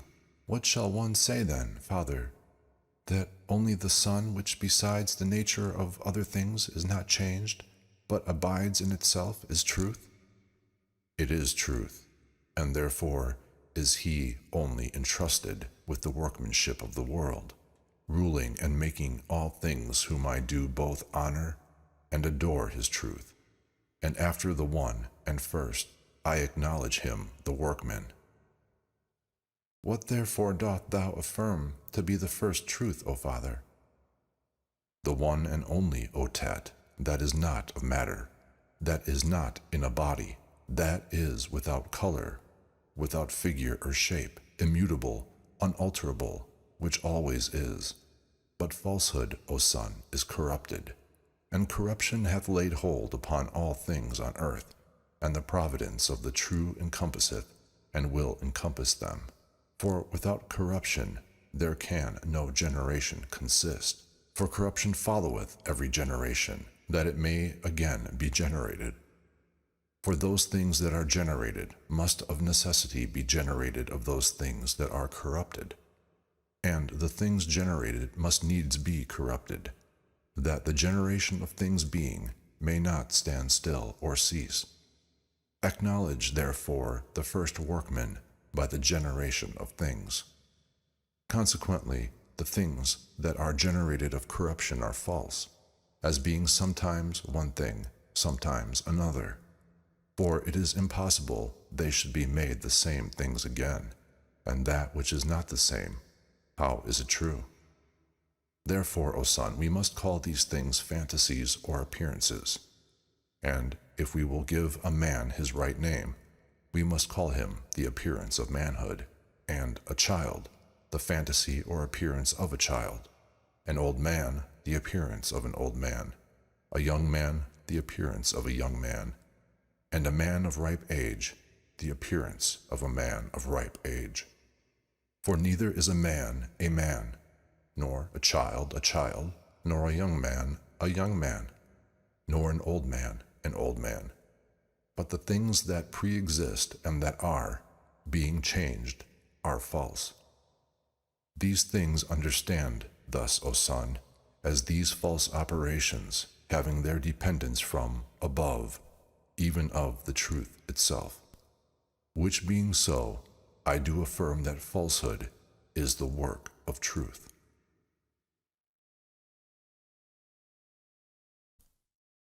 The 16th Book, that none of the things that are can perish.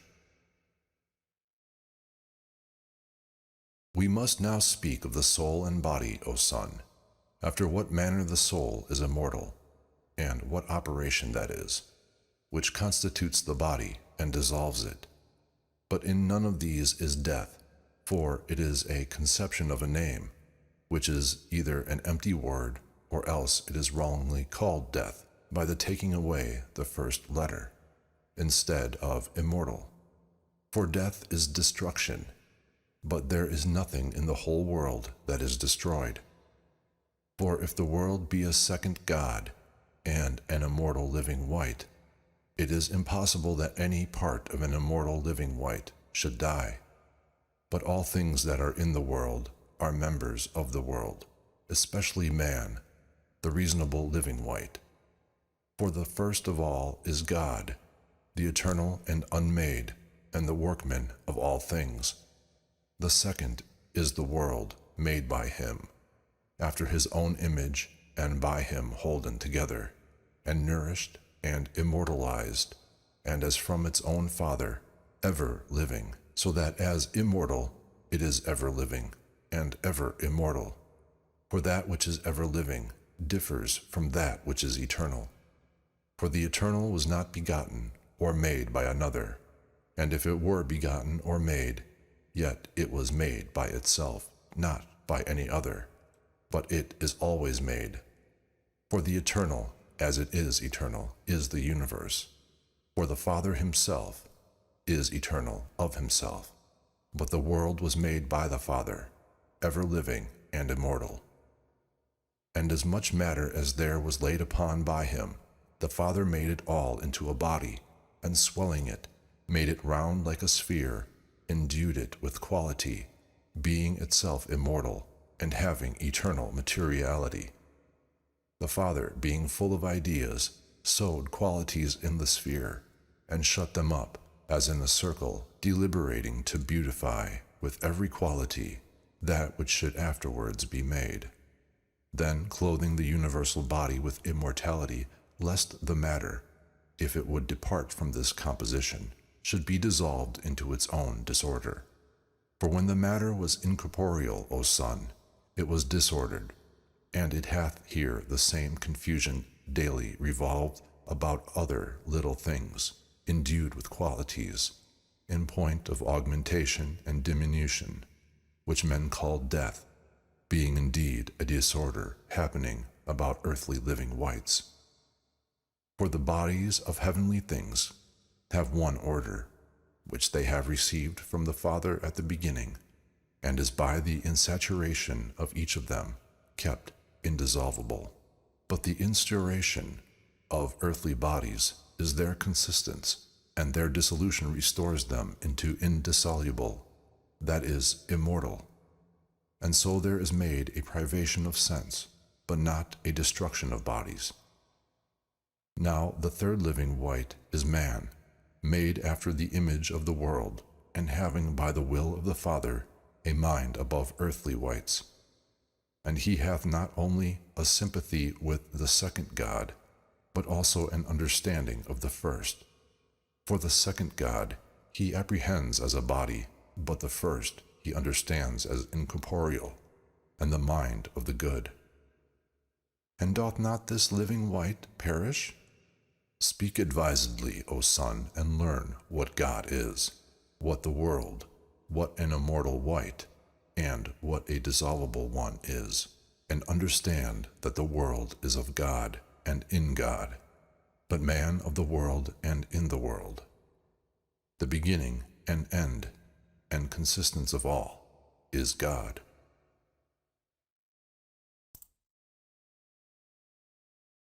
The 17th Book, to Asclepius, to be truly wise.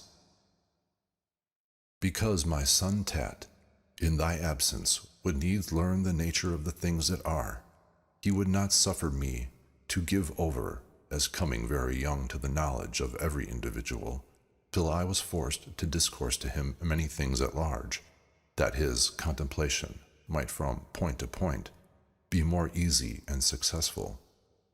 But to thee I have thought good to write in few words, choosing out the principal heads of the things then spoken, and to interpret them more mystically, because thou hast both more years and more knowledge of nature. All things that appear were made and are made.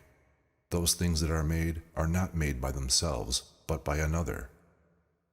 And there are many things made, but especially all things that appear, and which are different, and not like. If the things that be made and done be made and done by another, there must be one that must make and do them, and he unmade and more ancient than the things that are made. For I affirm the things that are made to be made by another, and it is impossible of the things that are made any should be more ancient than all, but only that which is not made. He is stronger and one, and only knowing all things indeed, as not having anything more ancient than himself. For he bears rule both over multitude and greatness, and the diversity of the things that are made, and the continuity of the fracture and of the operation. Moreover, the things that are made are visible, but he is invisible, and for this cause he maketh them, that he may be visible, and therefore he makes them always. Thus it is fit to understand, and understanding to admire, and admiring to think thyself happy, that knowest thy natural father. For what is sweeter than a natural father? Who therefore is this, or how shall we know him?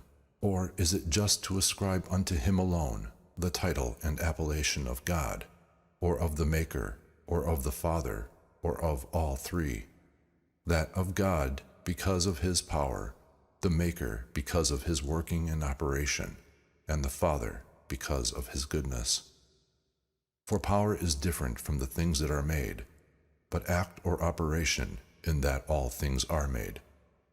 Wherefore, letting go all much and vain talking, we must understand these two things, that which is made and him which is the Maker, for there is nothing in the middle between these two, nor is there any third. Therefore, understanding all things, remember these two, and think that these are all things, putting nothing into doubt, neither of the things above, nor of the things below, neither of things changeable, nor things that are in darkness or secret. For all things are but two things, that which maketh and that which is made, and the one of them cannot depart or be divided from the other. For neither is it possible that the Maker should be without the thing made, for either of them is the self-same thing. Therefore cannot the one of them be separated from the other, no more than a thing can be separated from itself. For if he that makes be nothing else, but that which makes alone, simple, uncompounded, it is of necessity that he makes the same thing to himself, to whom it is the generation of him that maketh to be also all that is made. For that which is generated or made must necessarily be generated or made by another, but without the Maker that which is made, neither is made nor is, for the one of them without the other hath lost his proper nature by the privation of the other. So if these two be confessed, that which maketh and that which is made, then they are one in union, this going before and that following. And that which goeth before is God the Maker, and that which follows is that which is made, be it what it will. And let no man be afraid because of the variety of things that are made or done, lest he should cast an aspersion of baseness or infamy upon God, for it is the only glory of him to do or make all things, and this making or facture as it were the body of God. And to him that maketh or doeth, there is nothing evil or filthy to be imputed, or there is nothing thought evil or filthy. For these are passions that follow generation, as rust doth copper, or as excrements do the body. But neither did the coppersmith make the rust, nor the Maker the filth, nor God the evilness, but the vicissitude of generation doth make them, as it were to blossom out, and for this cause did make change to be, as one should say, the purgation of generation. Moreover, is it lawful for the same painter to make both heaven and the gods, and the earth and the sea, and men and brute beasts, and inanimate things and trees? And is it impossible for God to make these things? Oh, the great madness and ignorance of men in things that concern God! For men that think so suffer that which is most ridiculous of all, For professing to bless and praise God, yet in not ascribing to him the making or doing of all things, they know him not. And besides their not knowing him, they are extremely impious against him, attributing unto him passions, as pride, or oversight, or weakness, or ignorance, or envy. For if he do not make or do all things, he is either proud, or not able, or ignorant, or envious, which is impious to affirm. For God hath only one passion, namely good, and he that is good is neither proud, nor impotent, nor the rest, but God is good itself.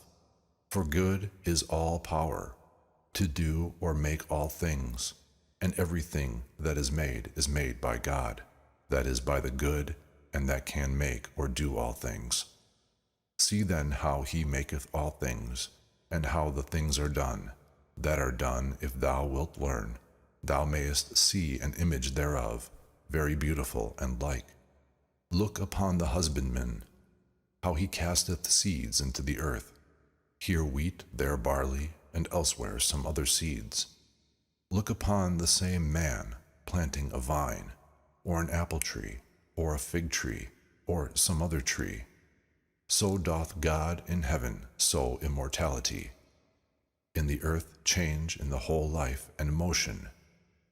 And these things are not many, but few, and easily numbered, for they are all but four: God and generation, in which are all things.